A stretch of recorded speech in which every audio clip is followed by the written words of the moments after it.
ಆರೋಗ್ಯ ಹಾಗೂ ನ್ಯೂಟ್ರಿಷನ್ ಸಿಗುತ್ತೆ ನೋಡಿ, ಬಾಡಿ ಸ್ಟ್ರಾಂಗ್ ಆಗುತ್ತೆ. ಸ್ವಲ್ಪ ತಿಂದು ಹಸಿವು ನಿಗುತ್ತೆ, ಡೈಜೆಷನ್ಗೆ ಇಲ್ಲ ಅಪಾಯ. MDH ಸೋಯಾ ಟೀ, ಅಸಲಿ ಪ್ರೋಟೀನ್. MDH.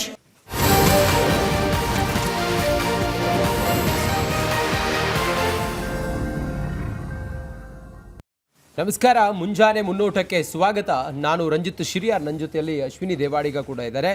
ಇವತ್ತು ಮುಂಜಾನೆ ಮುನ್ನೋಟದಲ್ಲಿ ನೋಡಿ ಅಶ್ವಿನಿ, ಸದನ ಕಲಾಪ ವಿಧಾನಮಂಡಲದ ಅಧಿವೇಶನವನ್ನು 10 ದಿನಗಳ ಕಾಲ ಮುಂಗಾರು ಅಧಿವೇಶನವನ್ನು ಮಾಡುವಂಥ ತೀರ್ಮಾನ ಮಾಡಿ 8 ದಿನಕ್ಕೆ ಅದನ್ನು ಮುಗಿಸ್ಬಿಡ್ತಾರೆ. ಚರ್ಚೆ ಆಗಬೇಕಾದಂಥ ವಿಚಾರಗಳೇನಾಗಿತ್ತು, ಆದರೆ ಚರ್ಚೆ ಆಗಿದ್ದೇನು, ವಿಧಾನಮಂಡಲ ಅಧಿವೇಶನದ ಫಲಶ್ರುತಿ ಏನು ಅಂತ ಹೇಳಿ ಬಂದಾಗ ನೋಡಿ, ಸುಮಾರು 16 ಬಿಲ್ಗಳನ್ನು ಸರ್ಕಾರ ಪಾಸ್ ಮಾಡುತ್ತೆ. ಯಾವುದೇ ಚರ್ಚೆ ಮಾಡಿಲ್ಲ, ಸಾಧಕ ಬಾಧಕಗಳ ಬಗ್ಗೆ ಚರ್ಚೆ ಮಾಡದೆ 16 ಬಿಲ್ಗಳನ್ನು ಪಾಸ್ ಮಾಡುತ್ತೆ. ವಿಪಕ್ಷಗಳೇನು ಮಾಡಿದ್ವು, ಸಿಂಗಲ್ ಅಜೆಂಡಾ, ರಾಜೀನಾಮೆ ಕೊಡಬೇಕು ನಾಗೇಂದ್ರ ಅನ್ನೋದು ಬಿಟ್ಟರೆ ಬೇರೇನೂ ಚರ್ಚೆ ಆಗಿಲ್ಲ. ರೈತರೆಲ್ಲ ಬರಗಾಲದಿಂದಾಗಿ ಬಸವಳಿದು ಹೋಗಿದ್ದಾರೆ, ಮಳೆ ಇಲ್ಲ, ಬೆಳೆ ಹಾಳಾಗಿದೆ. ಮತ್ತೊಂದು ಕಡೆಯಲ್ಲಿ ತಮಿಳುನಾಡಿಗೆ ನೀರು ಬಿಡಬೇಕು, ಟೌನ್ಶಿಪ್ ವಿಚಾರ, ಇಂಥ ಚರ್ಚೆ ಮಾಡೋದಕ್ಕೆ 16 ವಿಚಾರಗಳಿದ್ರೂ ಕೂಡ ಯಾವುದನ್ನೂ ಕೂಡ ಇವರು ತಲೆ ಕೆಡಿಸಿಕೊಳ್ಳದೆ ಕೇವಲ ವಿಪಕ್ಷಗಳು ಆಡಳಿತ ಪಕ್ಷಕ್ಕೆ ಸಾಥ್ ಕೊಟ್ಟ ರೀತಿಯಲ್ಲಿ 16 ಬಿಲ್ಗಳನ್ನು ಪಾಸ್ ಮಾಡಿರೋದು ಚರ್ಚೆ ಇಲ್ಲದೆ, ಇದು ನಿಜಕ್ಕೂ ಕೂಡ ಆಘಾತಕಾರಿ ವಿಚಾರ. ಚರ್ಚೆ ಇಲ್ಲದೆ 16 ಬಿಲ್ಗಳಿಗೆ ಅನುಮೋದನೆಯನ್ನು ಕೊಟ್ಟಿದೆ. ಟನಲ್ ಯೋಜನೆಗಾಗಿ ಉದ್ಯಾನ ಸಂರಕ್ಷಣೆ ಕಾಯ್ದೆ, 5% ಉದ್ಯಾನದ ಜಾಗ ಅಭಿವೃದ್ಧಿಗೆ ಬಳಕೆ. ಸರ್ಕಾರದ ಈ ನಿರ್ಧಾರಕ್ಕೆ ಸ್ವಪಕ್ಷಗಳಲ್ಲಿ ಅವರದೇ ಪಕ್ಷದಲ್ಲೇ ಪರವಿರೋಧದ ಚರ್ಚೆಗಳಿದ್ದಾವೆ. ರಾಜ್ಯ ಸರ್ಕಾರದ ನಡೆಗೆ ವಿಪಕ್ಷಗಳಿಂದ ತೀವ್ರ ಖಂಡನೆಯೂ ವ್ಯಕ್ತವಾಗ್ತಾ ಇದೆ. ಚರ್ಚೆಗೆ ಸಿಗಬೇಕಿದ್ದ ಸಮಯ ಗಲಾಟೆಯಲ್ಲೇ ವ್ಯರ್ಥ ಆಯಿತು. 8 ದಿನಕ್ಕೆ ಮೊಟಕುಗೊಳಿಸ್ತಾರೆ, ಮುಗಿಸ್ತಾರೆ. ರಾಜ್ಯದ ಸಮಸ್ಯೆಗಳ ಬಗ್ಗೆ ಚರ್ಚೆ ಆಗಬೇಕಾದಂತಹ ಸಂದರ್ಭ, ಸವಾಲುಗಳ ಬಗ್ಗೆ ಚರ್ಚೆ ಆಗಬೇಕಾದಂಥ ಸಂದರ್ಭ ಗಲಾಟೆಯಲ್ಲೇ ಮುಗ್ದೋಯ್ತು. ಈ ರೀತಿ 16 ಬಿಲ್ಗಳು ಕೂಡ ಪಾಸ್ ಆಯಿತು. ತಮ್ಮ ಪಕ್ಷದಲ್ಲೇ ಇದಕ್ಕೆ ಪರವಿರೋಧದ ಚರ್ಚೆ ಇದೆ, ಆಡಳಿತ ಪಕ್ಷ ಮಾತ್ರ ಈ ಗೋಜ್ಗೆ ಹೋಗಿಲ್ಲ. ಅಶ್ವಿನಿ, ಇದೆಲ್ಲೊಂದು ಕಡೆ ಹೇಗಿದೆ ಅಂತಂದರೆ, ಈ ಕೇಂದ್ರದಲ್ಲಿ ಪ್ರಧಾನ ರಾಜೀನಾಮೆಯನ್ನು ವಿಪಕ್ಷಗಳು ಕೇಳಿದ್ವು ಅನ್ನುವಂಥ ಜಿದ್ದಿಗೆ ಬಿದ್ದು ಇಲ್ಲಿ ನಾಗೇಂದ್ರ ರಾಜೀನಾಮೆಯನ್ನು ಕೇಳಿದ ರೀತಿಯಲ್ಲಿ ಭಾಸವಾಗ್ತಾ ಇತ್ತು. ಅದನ್ನು ಹೇಳಿದ್ರು ಕೂಡ ಈ 16 ಬಿಲ್ಗಳು ಪಾಸ್ ಆಗಿದೆ ಅನ್ನೋದು ಕೂಡ ಜನಸಾಮಾನ್ಯರು ಗೊತ್ತೇ ಇಲ್ಲದಂಥ ಪರಿಸ್ಥಿತಿ. ನಮಗೂ ಗೊತ್ತಿಲ್ಲ, ನಿಮಗೂ ಗೊತ್ತಿಲ್ಲ ಯಾವ್ಯಾವ ಬಿಲ್ಲುಗಳು ಏನು ಎತ್ತ.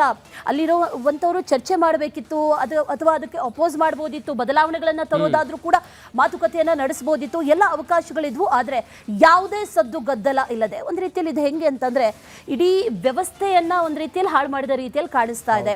ಅಷ್ಟು ಕೋಟಿಗಟ್ಟಲೆ ಖರ್ಚು ಮಾಡಿದ್ದು ಯಾವುದೇ ಫಲಪ್ರದವನ್ನ ಕೊಟ್ಟಿಲ್ಲ, ಎಲ್ಲವೂ ಕೂಡ ಟೋಟಲ್ ವೇಸ್ಟ್ ಅನ್ನೋ ರೀತಿಯಲ್ಲಿ ಆಗಿ ಹೋಗಿದೆ. ಆದರೆ ನಮಗೂ ನಿಮಗೂ ಗೊತ್ತಾಗ್ದೇನೆ 16 ಬಿಲ್ಗಳು ಪಾಸ್ ಆಗಿದೆ. ಅದರಲ್ಲಿ ಒಂದು ಪ್ರಮುಖವಾದ ಬಿಲ್ ಅಂತಂದ್ರೆ, ಇಡೀ ಬೆಂಗಳೂರನ್ನ ಗಾರ್ಡನ್ ಸಿಟಿ, ಗ್ರೀನ್ ಸಿಟಿ ಅಂತ ಕರಿತೀವಿ. ಹವಾಮಾನಕ್ಕೆ ಬಹಳ ಫೇಮಸ್ ಬೆಂಗಳೂರು. ಆದರೆ ಮುಂದಿನ ದಿನಗಳಲ್ಲಿ ಹಾಗಿರೋದಿಲ್ಲ. ಈ ಟ್ರಾಫಿಕ್ ದಟ್ಟಣೆಯನ್ನು ಕಡಿಮೆ ಮಾಡಬೇಕು ಅನ್ನುವಂಥ ಕಾರಣಕ್ಕಾಗಿ DK ಶಿವಕುಮಾರ್ ಅವರ ಕನಸಿನ ಯೋಜನೆ ಟನಲ್ ಯೋಜನೆ, ಆ ಟನಲ್ ಪ್ರಾಜೆಕ್ಟನ್ನು ತರಬೇಕು ಅನ್ನುವಂಥದ್ರ ಬಗ್ಗೆ DK ಶಿವಕುಮಾರ್ ಘೋಷಣೆಯನ್ನು ಮಾಡಿದ್ರು. ಅದಕ್ಕೆ ಸಂಬಂಧಪಟ್ಟಂತೆ ಒಂದು ಬಿಲ್ಲನ್ನು ಪಾಸ್ ಮಾಡಿಸಿದ್ರು. ಈ ಉದ್ಯಾನ ಸಂರಕ್ಷಣಾ ಕಾಯ್ದೆ, ಅದರಲ್ಲಿ 1975ರಲ್ಲಿ ಬಂದಂಥ ಕಾಯ್ದೆ, ಅದರಲ್ಲಿ 5% ಜಾಗವನ್ನು ಈ ಟನಲ್ ಯೋಜನೆಗೆ ಬಳಕೆ ಮಾಡುವಂಥ ಬಿಲ್. ಯಾವುದೇ ಕಾರಣಕ್ಕೂ ಕೂಡ ಉದ್ಯಾನ ಈ ಸಂರಕ್ಷಣಾ ಕಾಯ್ದೆಯ ಪ್ರಕಾರ ಕಟ್ಟಡಗಳನ್ನು ನಿರ್ಮಾಣ ಮಾಡುವಂತಿಲ್ಲ ಅನ್ನುವಂಥದ್ದೆಲ್ಲ ಇತ್ತು. 1976ರಲ್ಲೂ ಒಮ್ಮೆ ತಿದ್ದುಪಡಿ ಆಗುತ್ತೆ. ಆಗ ಬೀರಸೌಧ ನಿರ್ಮಾಣ ಮಾಡಬೇಕು ಅನ್ನುವಂಥ ನಿಟ್ಟಿನಲ್ಲಿ, ಅದು ಲಾಲ್ಬಾಗ್ನಲ್ಲೇ ಪ್ರತಿ ಬಾರಿಯೂ ತಿದ್ದುಪಡಿ ಆಗಿದ್ದು ಲಾಲ್ಬಾಗ್ಗೋಸ್ಕರನೇ. ಈಗಲೂ ಕೂಡ ತಿದ್ದುಪಡಿ ಆಗಿರೋದು ಈ ಲಾಲ್ಬಾಗ್ಗೋಸ್ಕರನೇ. ಆ ನಂತರದಲ್ಲಿ ಸಾಕಷ್ಟು ವಿರೋಧಗಳು ಕೇಳಿ ಬರುತ್ತೆ ರಂಜಿತ್. 1982ರಲ್ಲಿ ಆ ವೀರಸೌಧ ಮಾಡುವಂಥ ಯೋಜನೆಯನ್ನ ಅಥವಾ ಯೋಚನೆಯನ್ನ ಎರಡರನ್ನೂ ಬಿಡಬೇಕಾಗುತ್ತೆ. ಯಾಕಂದ್ರೆ ಜನರಿಂದ ಆಕ್ರೋಶಗಳು ವ್ಯಕ್ತವಾಗುತ್ತೆ. ಈಗಲೂ ಕೂಡ ಅಂತ ಆಕ್ರೋಶಗಳು ವ್ಯಕ್ತವಾಗ್ತಾ ಇದೆ.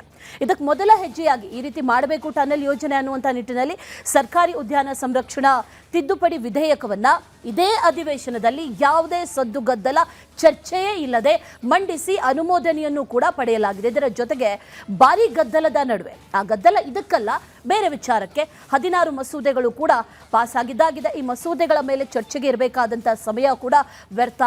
ಎಲ್ಲವೂ ಕೂಡ ವ್ಯರ್ಥ ಆಗಿದೆ. ಈ ಬಾರಿ ವಿಪಕ್ಷಗಳ ಗಲಾಟೆಯೇ ಆಡಳಿತ ಸರ್ಕಾರಕ್ಕೆ ಒಂದು ರೀತಿಯಲ್ಲಿ ಅನುಕೂಲ ಆದಂತಾಗಿದೆ. ಆ ಅನುಕೂಲವನ್ನ ಪಡೆದುಕೊಂಡಿರೋದು ಆಡಳಿತ ಪಕ್ಷ. 16 ಮಸೂದೆಗಳು ಪಾಸ್ ಆಗಿದೆ. ಏನೇನು ಆಗಿದೆ ಅದಕ್ಕೆ ಸಂಬಂಧಪಟ್ಟಂತೆ ಒಂದು ಡೀಟೇಲ್ ವರದಿ ಇದೆ, ನೋಡ್ಕೊಂಬರಿ. ಪ್ರಸ್ತಾವ ವಿರೋಧವಾಗಿರೋರು ಇಲ್ಲ ಎಂದು ಸೂಚಿಸಬೇಕು. ಯಾವತ್ತೇನ್ ಕೇಳ್ತಾರೆ, ನಾವು ಹೇಳೋದು ಹೇಳ್ತೀವಿ, ಅವ್ರು ಮಾಡೋದು ಮಾಡ್ಕೊಳ್ತಾರೆ. ಉದ್ಯಾನವನಗಳ ಮಾರಾಟಕ್ಕೆ ಇಳಿದಿದ್ದೀರಾ? ಪಾರ್ಕ್ ಏನಾಗಿದೆ, ಏನ್ ಮಾಡಿದ್ದಾರೆ ಅನ್ನೋದು ನೀವು ನೋಡಿ. ನಾವು ಆ ಕೆಲಸ ಮಾಡ್ತಾ ಇಲ್ಲ. ಪ್ರಸ್ತಾವ ಹೌದು ಎನ್ನುವರ ಪರವಾಗಿದೆ ಎಂದು ಭಾವಿಸುತ್ತೇನೆ. ವಿಪಕ್ಷಗಳ ಗಲಾಟೆ, ಗದ್ದಲ, ಆಡಳಿತ ಪಕ್ಷಕ್ಕೆ ಅನುಕೂಲ. ಸಂಪೂರ್ಣ ವ್ಯರ್ಥವಾಯಿತು ಮುಂಗಾರು ಅಧಿವೇಶನ. ಈ ಬಾರಿಯ ಮುಂಗಾರು ಅಧಿವೇಶನ ಗಲಾಟೆ, ಗದ್ದಲ, ಕೋಲಾಹಲ, ವಾಗ್ಯುದ್ಧ ಇದಕ್ಕೆ ಸಾಕ್ಷಿಯಾಗಿದೆ. ಯಾವುದೇ ಜ್ವಲಂತ ಸಮಸ್ಯೆಗಳ ಬಗ್ಗೆ ಚರ್ಚೆಯೇ ನಡೆಯದೆ ಸದನ ಸಂಪೂರ್ಣವಾಗಿ ವ್ಯರ್ಥವಾಗಿದೆ. ಇದರ ಜೊತೆಗೆ ಈ ಬಾರಿಯ ಅಧಿವೇಶನದಲ್ಲಿ ಧನ ವಿನಿಯೋಗವೂ ಸೇರಿ 16 ಬಿಲ್ಗಳನ್ನು ಮಂಡಿಸಿ ಅನುಮೋದನೆ ಪಡೆಯಲಾಗಿದೆ. ಇದೇ ಮೊದಲ ಬಾರಿಗೆ ಚರ್ಚೆ ನಡೆಸದೆ ವಿಪಕ್ಷಗಳ ಪ್ರತಿಭಟನೆ ನಡುವೆ ತರಾತುರಿಯಲ್ಲಿ ಬಿಲ್ ಪಾಸ್ ಮಾಡಿಕೊಳ್ಳಲಾಗಿದೆ. ಪ್ರಸ್ತಾವ ಹೌದು ಎನ್ನುವರ ಪರವಾಗಿದೆ ಎಂದು ಭಾವಿಸುತ್ತೇನೆ. ಪ್ರಸ್ತಾವ ಹೌದು ಎನ್ನುವರ ಪರವಾಗಿದೆ. ಸದ್ಯ ವಿಧಾನಸಭೆ ಮತ್ತು ವಿಧಾನ ಪರಿಷತ್ ಎರಡೂ ಸದನಗಳಲ್ಲಿ ಮಂಡಿಸಿ ಅಂಗೀಕರಿಸಿ ಅನುಮೋದನೆ ಕೂಡ ಪಡೆಯಲಾಗಿದೆ. 16 ಬಿಲ್ಗಳನ್ನು ರಾಜ್ಯಪಾಲರು ಒಪ್ಪಿಗೆಗೆ ಕಳಿಸಲಾಗಿದೆ. ಈ ವಿಧೇಯಕಗಳ ಪೈಕಿ ಪ್ರಮುಖವಾದದ್ದು ಅಂದರೆ ಕರ್ನಾಟಕ ಸರ್ಕಾರಿ ಉದ್ಯಾನಗಳ ಸಂರಕ್ಷಣೆ ತಿದ್ದುಪಡಿ ವಿಧೇಯಕ 2026. ಇದಕ್ಕೆ ಸಾಕಷ್ಟು ವಿರೋಧ ವ್ಯಕ್ತವಾಗಿದ್ದು ಸದನದಲ್ಲಿ ಚರ್ಚೆಯೇ ನಡೆಸದೆ ಬಿಲ್ ಪಾಸ್ ಮಾಡಲಾಗಿದೆ. ಇದೀಗ ಈ ಬಿಲ್ ಬಗ್ಗೆ ಪರ ವಿರೋಧ ಕೇಳಿ ಬರ್ತಾ ಇದ್ದು ರಾಜಕೀಯ ಕೆಸರಚಾಟಕ್ಕೆ ವೇದಿಕೆಯಾಗಿದೆ. ಟನಲ್ ಯೋಜನೆಗಾಗಿ ಉದ್ಯಾನ ಸಂರಕ್ಷಣೆ ಕಾಯ್ದೆ, 5% ಉದ್ಯಾನ ಜಾಗ ಅಭಿವೃದ್ಧಿಗೆ ಬಳಕೆ.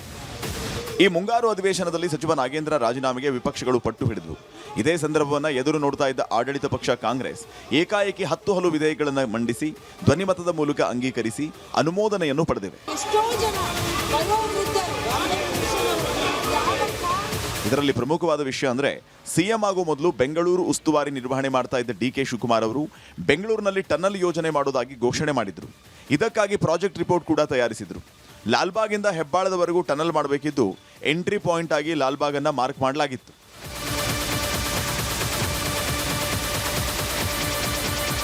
ಜನರ ವಿರೋಧ ತಡೆಯೋದಕ್ಕೆ ಮತ್ತು ಸರ್ಕಾರ ತನ್ನ ಅಧಿಕಾರವನ್ನು ಬಳಕೆ ಮಾಡಿ ಟನಲ್ ಯೋಜನೆ ಸುಗಮವಾಗಿ ಮಾಡೋದಕ್ಕೆ ಹೊಸ ಚಿಂತನೆ ನಡೆಸಿತ್ತು. ಹೀಗಾಗಿ ಸರ್ಕಾರ ಆಯ್ಕೆ ಮಾಡಿಕೊಂಡಿದ್ದೇ ಕಾಯ್ದೆಯನ್ನು ರೂಪಿಸೋ ಪ್ಲಾನ್.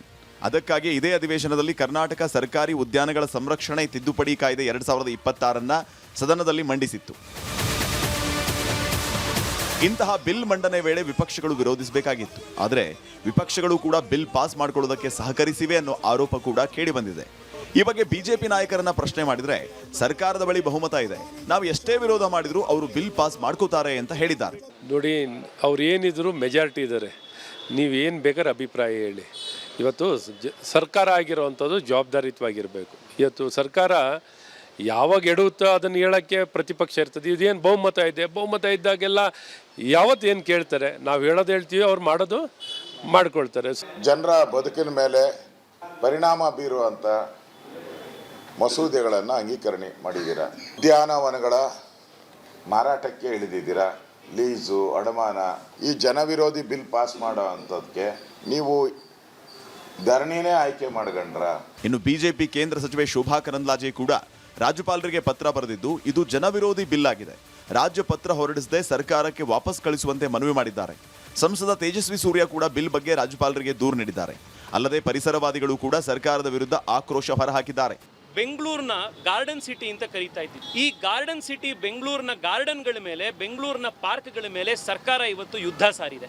ಈ ಟನಲ್ ರೋಡ್ನ ಮಾಡಬೇಕು ಅನ್ನುವಂಥ ಏಕೈಕ ಉದ್ದೇಶದಿಂದ ಈ ಕಾನೂನನ್ನು ಇವತ್ತು ಸರ್ಕಾರ ಯಾವುದೇ ಚರ್ಚೆ ಇಲ್ಲದಲೆ ಹೇಡಿಗಳಂತೆ ಸರ್ಕಾರ ಇದನ್ನು ಇವತ್ತು ಪಾಸ್ ಮಾಡಿದೆ. ದುಡ್ಡು ಬೇಕು ಅಂತ ಭೂದೇವಿನ ಮಾರಬೇಡಿ, ಭೂದೇವಿಯ ಗರ್ಭನ ಸೀಳಬೇಡಿ. ಭೂದೇವಿನ ಸೀಳು ಮಾಡಿದ್ರೆ ಭೂದೇವಿ ಸುಮ್ಮನೆ ಇರಲ್ಲ.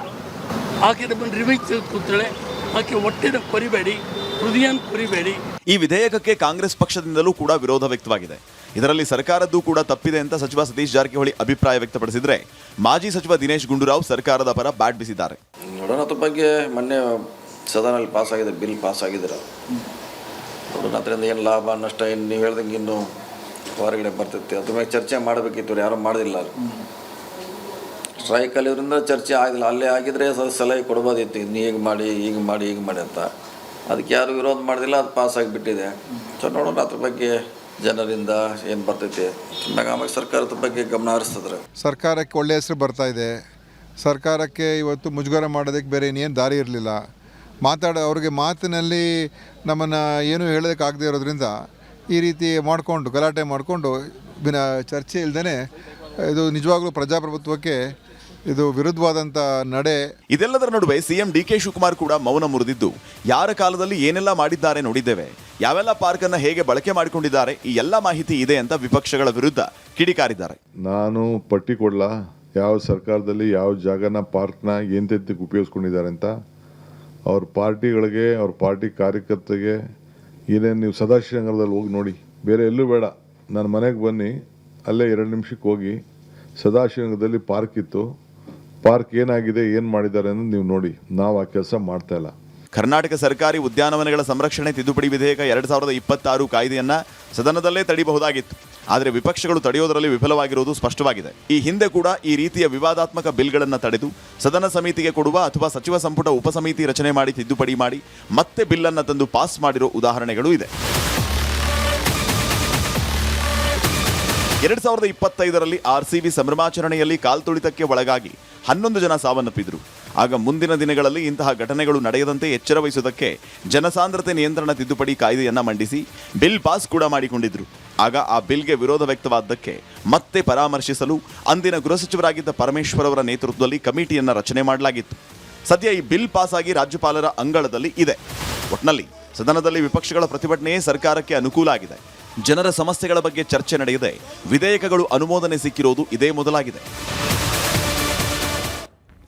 ಹಾಗಾದರೆ ಯಾವುದೇ ಚರ್ಚೆ ಮಾಡದೆ ಏಕಸ್ವಕ್ಷೀಯವಾಗಿ ಏನು 16 ಬಿಲ್ಗಳನ್ನು ಪಾಸ್ ಮಾಡಿದ್ರಲ್ಲ, ಯಾವ ಬಿಲ್ಲು ಅನ್ನೋದನ್ನು ಕ್ವಿಕ್ಕಾಗಿ ನಾವು ನೋಡ್ತಾ ಹೋಗೋಣ. ಮೊದಲನೇದಾಗಿ ಅನುಮೋದಿತ ವಿಧೇಯಕಗಳು. ಕರ್ನಾಟಕ ಪಟ್ಟಣ ಮತ್ತು ಗ್ರಾಮಾಂತರ ಯೋಜನೆ ತಿದ್ದುಪಡಿ ವಿಧೇಯಕ 2026. ನಾಡಪ್ರಭು ಕೆಂಪೇಗೌಡ ಪಾರಂಪರಿಕ ತಾಣದ ಅಭಿವೃದ್ಧಿ ಪ್ರಾಧಿಕಾರ ತಿದ್ದುಪಡಿ 2026 ಮಂಡನೆ ಮಾಡ್ತಾರೆ, ಪಾಸ್ ಮಾಡಿಕೊಂಡು ಬಿಡುತ್ತಾರೆ. ಯಾವುದೇ ಚರ್ಚೆಯೂ ಇಲ್ಲ, ಯಾವುದೇ ಪರ ವಿರೋಧದ ಯಾವುದೇ ಪ್ರಸ್ತಾಪವೂ ಇಲ್ಲದೆ ಪಾಸ್ ಆಗುತ್ತೆ. ಕರ್ನಾಟಕ ಪಟ್ಟಣ ಮತ್ತು ಗ್ರಾಮಾಂತರ ಯೋಜನೆ ತಿದ್ದುಪಡಿ ವಿಧೇಯಕ 2026 ಕೂಡ ಈ ಬಿಲ್ಲು ಪಾಸ್ ಆಗಿದೆ. ಬೆಂಗಳೂರು ಅಭಿವೃದ್ಧಿ ಪ್ರಾಧಿಕಾರ ತಿದ್ದುಪಡಿ ವಿಧೇಯಕ 2026 ಇದನ್ನು ಕೂಡ ಸದನದಲ್ಲಿ ಯಾವುದೇ ಚರ್ಚೆ ಇಲ್ಲದೆ ಪಾಸ್ ಮಾಡಿದ್ದಾರೆ. 4ನೇ ವಿಧೇಯಕ ಕರ್ನಾಟಕ ಅಪಾರ್ಟ್ಮೆಂಟ್ ಮಾಲೀಕತ್ವ ಮತ್ತು ನಿರ್ವಹಣೆ ವಿಧೇಯಕ 2023 ಇದನ್ನು ಕೂಡ ಸರ್ಕಾರ ಪಾಸ್ ಮಾಡ್ಕೊಂಡಿದೆ.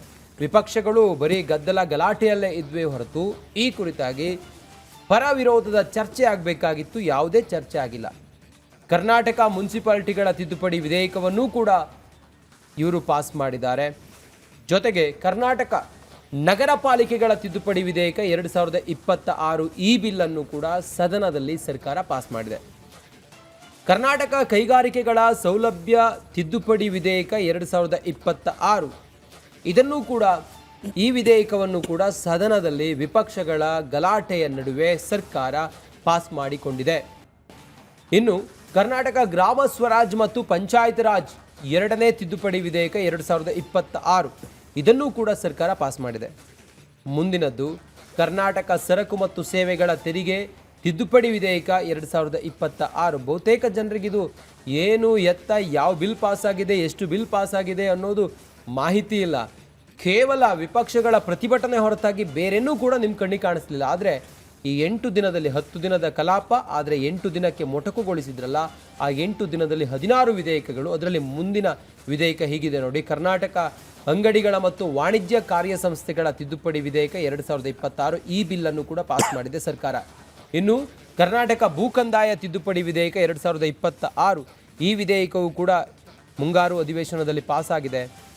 ಕರ್ನಾಟಕ ಸರ್ಕಾರಿ ಉದ್ಯಾನವನಗಳ ಸಂರಕ್ಷಣೆ ತಿದ್ದುಪಡಿ ವಿಧೇಯಕ 2026 ಈ ವಿಧೇಯಕಕ್ಕೆ ಭಾರಿ ಆಕ್ರೋಶ ಇದೆ, ತಮ್ಮ ಪಕ್ಷದಲ್ಲೇ ಅಸಮಾಧಾನ ಇದೆ.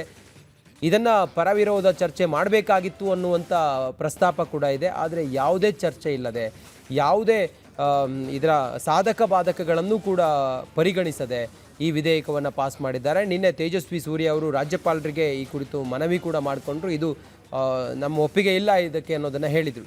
ಇನ್ನು ಮುಂದಿನದ್ದು ಬೆಂಗಳೂರು ಮಹಾನಗರ ಭೂ ಸಾರಿಗೆ ಪ್ರಾಧಿಕಾರ ತಿದ್ದುಪಡಿಯ ವಿಧೇಯಕ 2026 ಇದರಲ್ಲಿ ಏನಿದೆ ಅಂಶಗಳು ಅನ್ನೋದ್ರ ಬಗ್ಗೆ ಚರ್ಚೆ ಆಗಬೇಕಲ್ಲ. ಸದನದಲ್ಲಿ ಪ್ರತಿಪಕ್ಷಗಳು ಆಡಳಿತ ಪಕ್ಷದ ನಡುವೆ ಇದರ ಸಾಧಕ ಬಾಧಕಗಳ ಚರ್ಚೆ ಆಗದೆ ನೀವು ಪಾಸ್ ಮಾಡೋದಾದರೆ ಆ ಜವಾಬ್ದಾರಿ ವಿಪಕ್ಷಗಳಿಗೂ ಕೂಡ ಇರಬೇಕಲ್ಲ. ಇಂಥ ಬಿಲ್ಗಳನ್ನು ಪಾಸ್ ಮಾಡ್ತಾರೆ ಅನ್ನೋದಾದರೆ ತಮ್ಮ ಜವಾಬ್ದಾರಿ ಕೂಡ ಇರುತ್ತಲ್ಲ. ನೋಂದಣಿ ಕರ್ನಾಟಕ ತಿದ್ದುಪಡಿ ವಿಧೇಯಕ 2026, ಕರ್ನಾಟಕ ಸಕಾಲ ಸೇವೆಗಳ ತಿದ್ದುಪಡಿ ವಿಧೇಯಕ 2026, ಕರ್ನಾಟಕ ಧನ ವಿನಿಯೋಗ ವಿಧೇಯಕ 2026, ಒಟ್ಟು 16 ಬಿಲ್ಗಳನ್ನು ಈ 8 ದಿನದ ಅವಧಿಯಲ್ಲಿ ವಿಪಕ್ಷಗಳು ಪ್ರತಿಭಟನೆ ಮಾಡ್ತಾ ಇದ್ರೆ ಆಡಳಿತ ಪಕ್ಷ ಸಾಧಕ ಬಾಧಕದ ಚರ್ಚೆ ಇಲ್ಲದೆ ವಿಧೇಯಕಗಳನ್ನು ಈ ಬಿಲ್ಲನ್ನು ಪಾಸ್ ಮಾಡಿದೆ. ಮುಂದಿನ ಹಂತದಲ್ಲಿ ಮತ್ತೆ ರಾಜ್ಯಪಾಲರು ಮತ್ತೊಂದು ಎಲ್ಲವೂ ಕೂಡ ಇದೇ ಇರುತ್ತೆ. ಆದರೆ ಈ ಸಂದರ್ಭಕ್ಕೆ ವಿಪಕ್ಷಗಳು ಜವಾಬ್ದಾರಿಯನ್ನು ಮರೆತುಬಿಟ್ವು, ಕೇವಲ ಸದನದ ಸಮಯವನ್ನು ಹಾಳು ಮಾಡೋದಕ್ಕೆ ಪ್ರತಿಭಟನೆ ಹಾದಿಯನ್ನು ಹಿಡಿದ್ವು, ಒನ್ ಲೈನ್ ಅಜೆಂಡಾ ಆಗಿತ್ತು. ಆದರೆ ಆಡಳಿತ ಪಕ್ಷವೂ ಕೂಡ ಇದರ ಸೂಕ್ಷ್ಮತೆಯನ್ನು ಅರ್ಥ ಮಾಡ್ಕೊಳ್ಬೇಕಾಗಿತ್ತಲ್ವಾ ಅನ್ನೋದು ಪ್ರಶ್ನೆ. 16 ಮಸೂದೆಗಳು ಈಗಾಗಲೇ ಅಂಗೀಕೃತ ಆಗಿದೆ ಸದನದಲ್ಲಿ. ಮುಂದೇನು ಅನ್ನುವಂಥ ಪ್ರಶ್ನೆ, ಅದರಲ್ಲಿ ಪ್ರಮುಖವಾಗಿ ನಮಗೆ ನಿಮಗೆ ತೊಂದರೆ ಕೊಡೋದು ಅಥವಾ ಮುಂದಿನ ದಿನಗಳಲ್ಲಿ ಇಡೀ ಪರಿಸರದ ಸಮತೋಲನವನ್ನೇ ಹಾಳು ಮಾಡಬಹುದು ಅನ್ನುವಂಥ ವಿಧೇಯಕ ಅಂತಂದರೆ ಅದು ಈಗಾಗಲೇ ಉದ್ಯಾನ ಸಂರಕ್ಷಣಾ ಕಾಯ್ದೆ ತಿದ್ದುಪಡಿ ಆಗಿರುವುದು. ಅದಕ್ಕೆ ಅನುಮೋದನೆಯನ್ನು ಕೂಡ ಈಗಾಗಲೇ ನೀಡಿದ್ದಾಗಿದೆ. ಮುಂದೇನು ಹಾಗಾದರೆ ವಾಪಸ್ ಪಡಿತಾರಾ ಅನ್ನುವಂಥ ಒಂದಷ್ಟು ಪ್ರಶ್ನೆಗಳಿದೆ. ರಿಪಬ್ಲಿಕ್ ಕನ್ನಡದ ಧ್ಯೇಯವಾಕ್ಯ ನಿಮ್ಮ ಧ್ವನಿ, ಜನರ ಅಭಿಪ್ರಾಯಕ್ಕೊಂದು ಮುಕ್ತ ವೇದಿಕೆಯನ್ನು ಪ್ರತಿದಿನವೂ ಕೂಡ ನಾವು ಕಲ್ಪಿಸಿಕೊಡ್ತಾ ಇದ್ದೇವೆ. ಮುಂಗಾರು ಅಧಿವೇಶನ ಕೇವಲ ನಾಗೇಂದ್ರ ರಾಜೀನಾಮೆ ಕದನದಲ್ಲೇ, ಆ ಸದ್ದು ಗದ್ದಲದಲ್ಲೇ ಕಳೆದು ಹೋಗಿದ್ದಾಗಿದೆ. ಇದನ್ನೇ ಅಸ್ತ್ರವಾಗಿಸಿಕೊಂಡಂಥ ಸರ್ಕಾರ ಹಲವು ವಿಧೇಯಕಗಳಿಗೆ ಅನುಮೋದನೆಯನ್ನು ಕೂಡ ಪಡ್ಕೊಂಡಿದೆ. ಯಾವ ಚರ್ಚೆಯೂ ಇಲ್ಲ, ಎಲ್ಲವೂ ಯಾವುದೇ ಮಾತುಕತೆಯೂ ಇಲ್ಲ, ಏನೂ ಇಲ್ಲದೆ ಬಿಲ್ ಪಾಸ್ ಆಗಿರೋದಿದೆಯಲ್ಲ, ಇದು ಎಷ್ಟು ಸರಿ? ಇದ್ರ ಬಗ್ಗೆ ನಿಮಗೇನು ಅನಿಸುತ್ತೆ?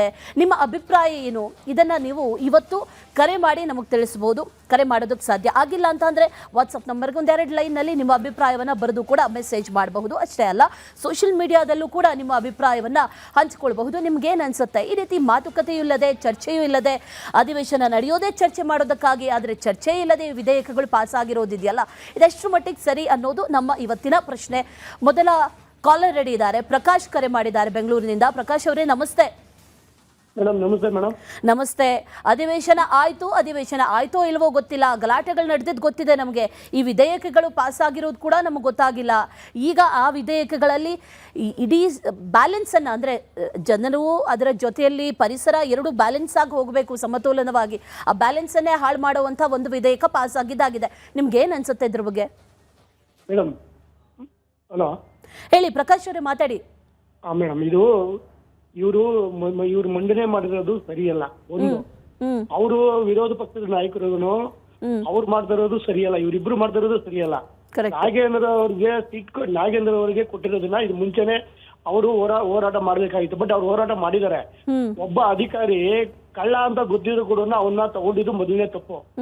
ಆಮೇಲೆ ಇವರು ಮಸೂದೆ ಮಾಡ್ಬೇಕಂದ್ರೆ ಅವನು ಫಸ್ಟ್ ನಾಗೇಂದ್ರ ಅವ್ರ ಡಿಸೈಡ್ ಮಾಡಿ ಇವ್ರು ಮಸೂದೆ ಮಂಡಿಸ್ಬೇಕಾಗಿತ್ತು. ಇವ್ರು ಮಾಡಿಲ್ಲ. ಇವ್ರು ಏಕಾಏಕಿ ಇವ್ರು ಬೇಕಾಬಿಟ್ಟಿ ಮಾಡಿದ್ದಾರೆ. ಒಟ್ನಲ್ಲಿ ಏನ್ ಗೊತ್ತಾ ಮೇಡಮ್, ಇವರು ಸರಿ ಇಲ್ಲ, ಅವರು ಸರಿ ಇಲ್ಲ. ಜನಗಳ ಮಧ್ಯೆ ನಾವು ಇಲ್ಲಿ ಕುರಿಗಳಾಗಿದ್ದೀವಿ. ಆಮೇಲೆ ಇವ್ರು ತೆಲಂಗಾಣ ಯೋಜನೆ ಮಾಡಕ್ ಹೊರಟಿದಾರಲ್ಲ, ಯಾವ ಉದ್ದೇಶಕ್ಕೆ ಮಾಡ್ತಾರೆ ಮೇಡಮ್? ಈಗ ಬೆಂಗಳೂರಲ್ಲೆಲ್ಲ ರೋಡ್ಗಳೇ ಸರಿಗ್ ಮಾಡ್ತಾ ಇಲ್ಲ. ಎಲ್ಲ ಗುಂಡಿಗಳು ಬಿದ್ದು ಹಾಳಾಗಿ ರೋಡ್ ಜನ ಬಿದ್ದು ಸಾಯ್ತಾ ಇದಾರೆ. 2 ವೀಲರ್ ಒಳಗೆ ಸಾಯ್ತಾ ಇದಾರೆ. ಜನಗಳಿಗೆಲ್ಲ ಒದ್ದಾಡ ತುಂಬಾನೇ ಪ್ರಾಬ್ಲಮ್ ಆಗಿದೆ. ನಿಜ ಅಲ್ಲ, ಟ್ರಾಫಿಕ್ ಸರಿ ಮಾಡಬೇಕು ಅಂತಂದ್ರೆ ಟನಲ್ ಯೋಜನೆ ಒಂದೇ ಪರಿಹಾರನ ಹಾಗಾದ್ರೆ ಬೆಂಗಳೂರಲ್ಲಿ ಅನ್ನೋ ಪ್ರಶ್ನೆ.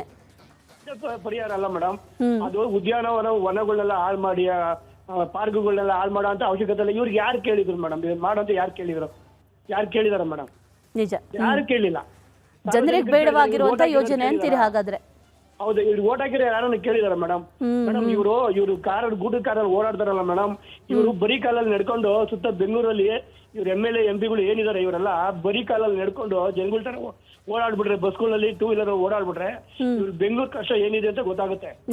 ಜನಗಳು ಇವತ್ತು ಆಟ ಓಡಿಸೋರು ಮೇಡಮ್, ಜೀವನ ಮಾಡ್ಬೇಕು ಆಗ್ತಾ ಇಲ್ಲ ಮೇಡಮ್. ಮೇಡಮ್, ದುಡಿಯೋರು ಗಾರ್ಮೆಂಟ್ಸ್ ಗಳಿಗೆ ಹೋಗೋರು ಬೆಳಗ್ಗೆಯಿಂದ ಸಂಜೆ ಗಾರ್ಮೆಂಟ್ಸ್ ಹೋಗಿ ಕೆಲಸ ಮಾಡ್ಕೊಂಬರೋರು ರೋಡ್ಗಳು ದಾಟ್ಬೇಕಾದ್ರೆ ಬೆಳಿಗ್ಗೆ 8 ಡ್ಯೂಟಿಗೆ ಹೋಗ್ಬೇಕು ಅವರು. ಆ ರೋಡ್ಗಳು ದಾಟ್ಬೇಕಾದ್ರೆ ಒಂದೊಂದು ಕಷ್ಟ ಬೀಳಲ್ಲ ಮೇಡಮ್. ಸುಮಾರು ಜನ ಲೇಡೀಸ್ಗಳು ಗಾರ್ಮೆಂಟ್ಸ್ ಕೆಲಸ ಮಾಡೋರು ಸಾಯ್ತಾ ಇದಾರೆ. ಅವ್ರಿಗೆ ಆಕ್ಸಿಡೆಂಟ್ ಆಗ್ತಾ ಇದೆ, ಅವ್ರಿಗೆ ಚಿಕಿತ್ಸೆ ಮಾಡಕ್ಕೆ ದುಡ್ಡುಗಳಿಲ್ಲ, ಪರದಾಡ್ತಾ ಇದಾರೆ. ಈ ತರ ಸಮಸ್ಯೆ ಇರುವಾಗ ಇದು ಯಾವ ಯೋಜನೆ ಯಾರನ್ನ ಜನಗಳು ಕೇಳಿದ್ರ ಮೇಡಮ್? ಇದನ್ನ ನಿಜ ನಿಜ ಮಸೂದೆ ಮಂಡನೆ ಮಾಡಿದಾರಲ್ಲ, ಇದಕ್ಕೇನು ಅರ್ಥನೇ ಇಲ್ವಾ? ವಿಧಾನಸೌಧದ ಒಳಗಡೆ ಮಾಡಿರೋದಕ್ಕೆ ಅದು ಒಂದು ಸೀಟ್ಗಳಿಗೆ ಬೆಲೆ ಇಲ್ವಾ? ಕರೆಕ್ಟ್. 100% ಸತ್ಯವಾದಂಥ ಮಾತನ್ನ ಹೇಳಿದ್ರಿ ಪ್ರಕಾಶ್ ಅವರೇ. ಧನ್ಯವಾದ ರಿಪಬ್ಲಿಕ್ ಕನ್ನಡದ ಜೊತೆ ಮಾತಾಡಿದ್ದಕ್ಕೆ. ಜನರಿಗೆ ಬೇಡವಾಗಿರುವಂತಹ ಯೋಜನೆ ರಂಜಿತ್ ಇದು. ಜನರು ಮೊದಲೇ ಈ ಟನೆಲ್ ಯೋಜನೆ ಯಾವಾಗ ಪ್ರಸ್ತಾಪ ಆಯಿತು ಆಗಲೇ ಹೇಳಿದ್ರು ಇದು ಯಾವ ರೀತಿಯ ಪರಿಹಾರ, ಇದು ಇರುವಂಥ ಟ್ರಾಫಿಕ್ ಸರಿ ಮಾಡ್ತಾ ಇಲ್ಲ, ಎಲ್ಲೆಲ್ಲಿ ನೆಕ್ ಪಾಯಿಂಟ್ಗಳಿದೆ, ಬಾಟಲ್ ನೆಕ್ಗಳಿದೆ, ಅದನ್ನು ಸರಿಪಡಿಸುವಂಥ ಒಂದಷ್ಟು ಕ್ರಮಗಳಾದರೆ ಸರಿ ಹೋಗುತ್ತೆ. ಅದನ್ನ ಬಿಟ್ಟು ಬೇರೆ ಪರ್ಯಾಯ ಮಾರ್ಗಗಳು ಬೇಡವೇ ಬೇಡ ಅಂತ ಜನರು ಹೇಳ್ತಾ ಇದ್ದಾರೆ. ಸಂತೋಷ್ ಅವರು ಬೀದರ್ನಿಂದ. ಸಂತೋಷ್ ಅವರೇ ನಮಸ್ಕಾರ. ನಮಸ್ಕಾರ. ಹೇಳಿ ಸಂತೋಷ್ ಅವರೇ, ವಿಧಾನ ಮಂಡಲದ ಜನಪರವಾಗಿ ಕೆಲಸ ಮಾಡ್ತದೆ ಇಲ್ಲ ಪೊಲಿಟಿಷಿಯನ್ಸ್ ಎಲ್ಲ ಪೂರ್ತಿ ಎಲ್ಲ ಈ ನಮ್ಮ ವ್ಯಾಪಾರಸ್ಥರ ಪರವಾಗಿ ಕೆಲಸ ಮಾಡ್ತಾರೆ ಅಂತ ಗೊತ್ತಾಗ್ತಿಲ್ಲ ಸರ್ ನಮ್ಗೆ. ಸರ್ ಈಗ ಇವ್ರು ಬರೀ ಏನಪ್ಪ ಟನಲ್ ಮಾಡ್ತೀನಿ ಅಂತ ಅನ್ಕೊಂಡ್ಬಿಟ್ಟು ಉದ್ಯಾನವನಗಳನ್ನೆಲ್ಲ ತೆಗೆದ್ಬಿಟ್ರೆ. ಸಂತೋಷ್ ಅವರೇ ಸರ್ ಈಗ ನೋಡಿ, ಅಧಿವೇಶನಗಳಾಗೋದು ಯಾಕೆ ಹೇಳಿ?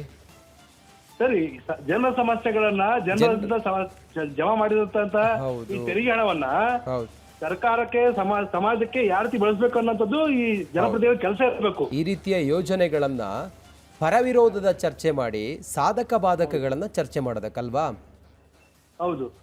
ಕೇವಲ ಏಕಪಕ್ಷೀಯವಾಗಿ ಚರ್ಚೆಯೇ ಆಗದೆ ಸಾಧಕ ಬಾಧಕಗಳ ವಿಚಾರವೇ ಮಾಡದೆ ಅದನ್ನ ಅನುಮೋದನೆ ಮಾಡಿದ್ರೆ ಅಥವಾ ಬಿಲ್ ಪಾಸ್ ಮಾಡಿದ್ರೆ ಅದ್ರ ಆಗುವಂತ ಪರಿಣಾಮ ಯಾರ ಮೇಲೆ? ಇದೇ ಆಗ್ತಾ ಇಲ್ಲ ಸರ್, ಸಮಸ್ಯೆ ಆಗ್ತಾ ಇರಲಿಲ್ಲ ಸರ್. ಯಾವ್ದನ್ನ ನಾವು ಜನಪ್ರತಿನಿಧಿಗಳನ್ನ ನಾವು ಜೀವ ಕಡ್ದು 1000-5000 ರೂಪಾಯಿ ತಗೊಂಡು 500 ರೂಪಾಯಿ ಓಟ್ ಹಾಕಿರುವಂತ ನಮ್ ಜನ ಇವತ್ತು ಅವ್ರಿಗೆ ಏನಾಗಿದೆ, ಜನಪ್ರತಿನಿಧಿಗಳಿಗೆ ಅವ್ರಿಗೆ ಅವಶ್ಯಕತೆ ಇಲ್ಲ ಆಗಿದೆ ಯಾರಿಗೂ. ಯಾರನ್ನ ಕೇಳೋಣ ಈಗ? ಪ್ರತಿಪಕ್ಷಗಳು ಮತದಾರ ಜಾಗೃತ ಆಗಬೇಕು ಸರ್, ಮತದಾರ ಜಾಗೃತ ಆಗಬೇಕು. ಇದಕ್ಕೆ ಒಂದು ಉಗ್ರವಾದ ಹೋರಾಟ. ಯಾಕಂದ್ರೆ ಇವತ್ತು ಬೇಸಿಗೆ ಕಾಲ ಬಂದಾಗ ನೋಡ್ತಾ ಇದೀವಿ, ತಾಪಮಾನ 48 ಡಿಗ್ರಿ ಹೋಗ್ತಾ ಇದೆ ಇವತ್ತು. ಕರೆಕ್ಟ್.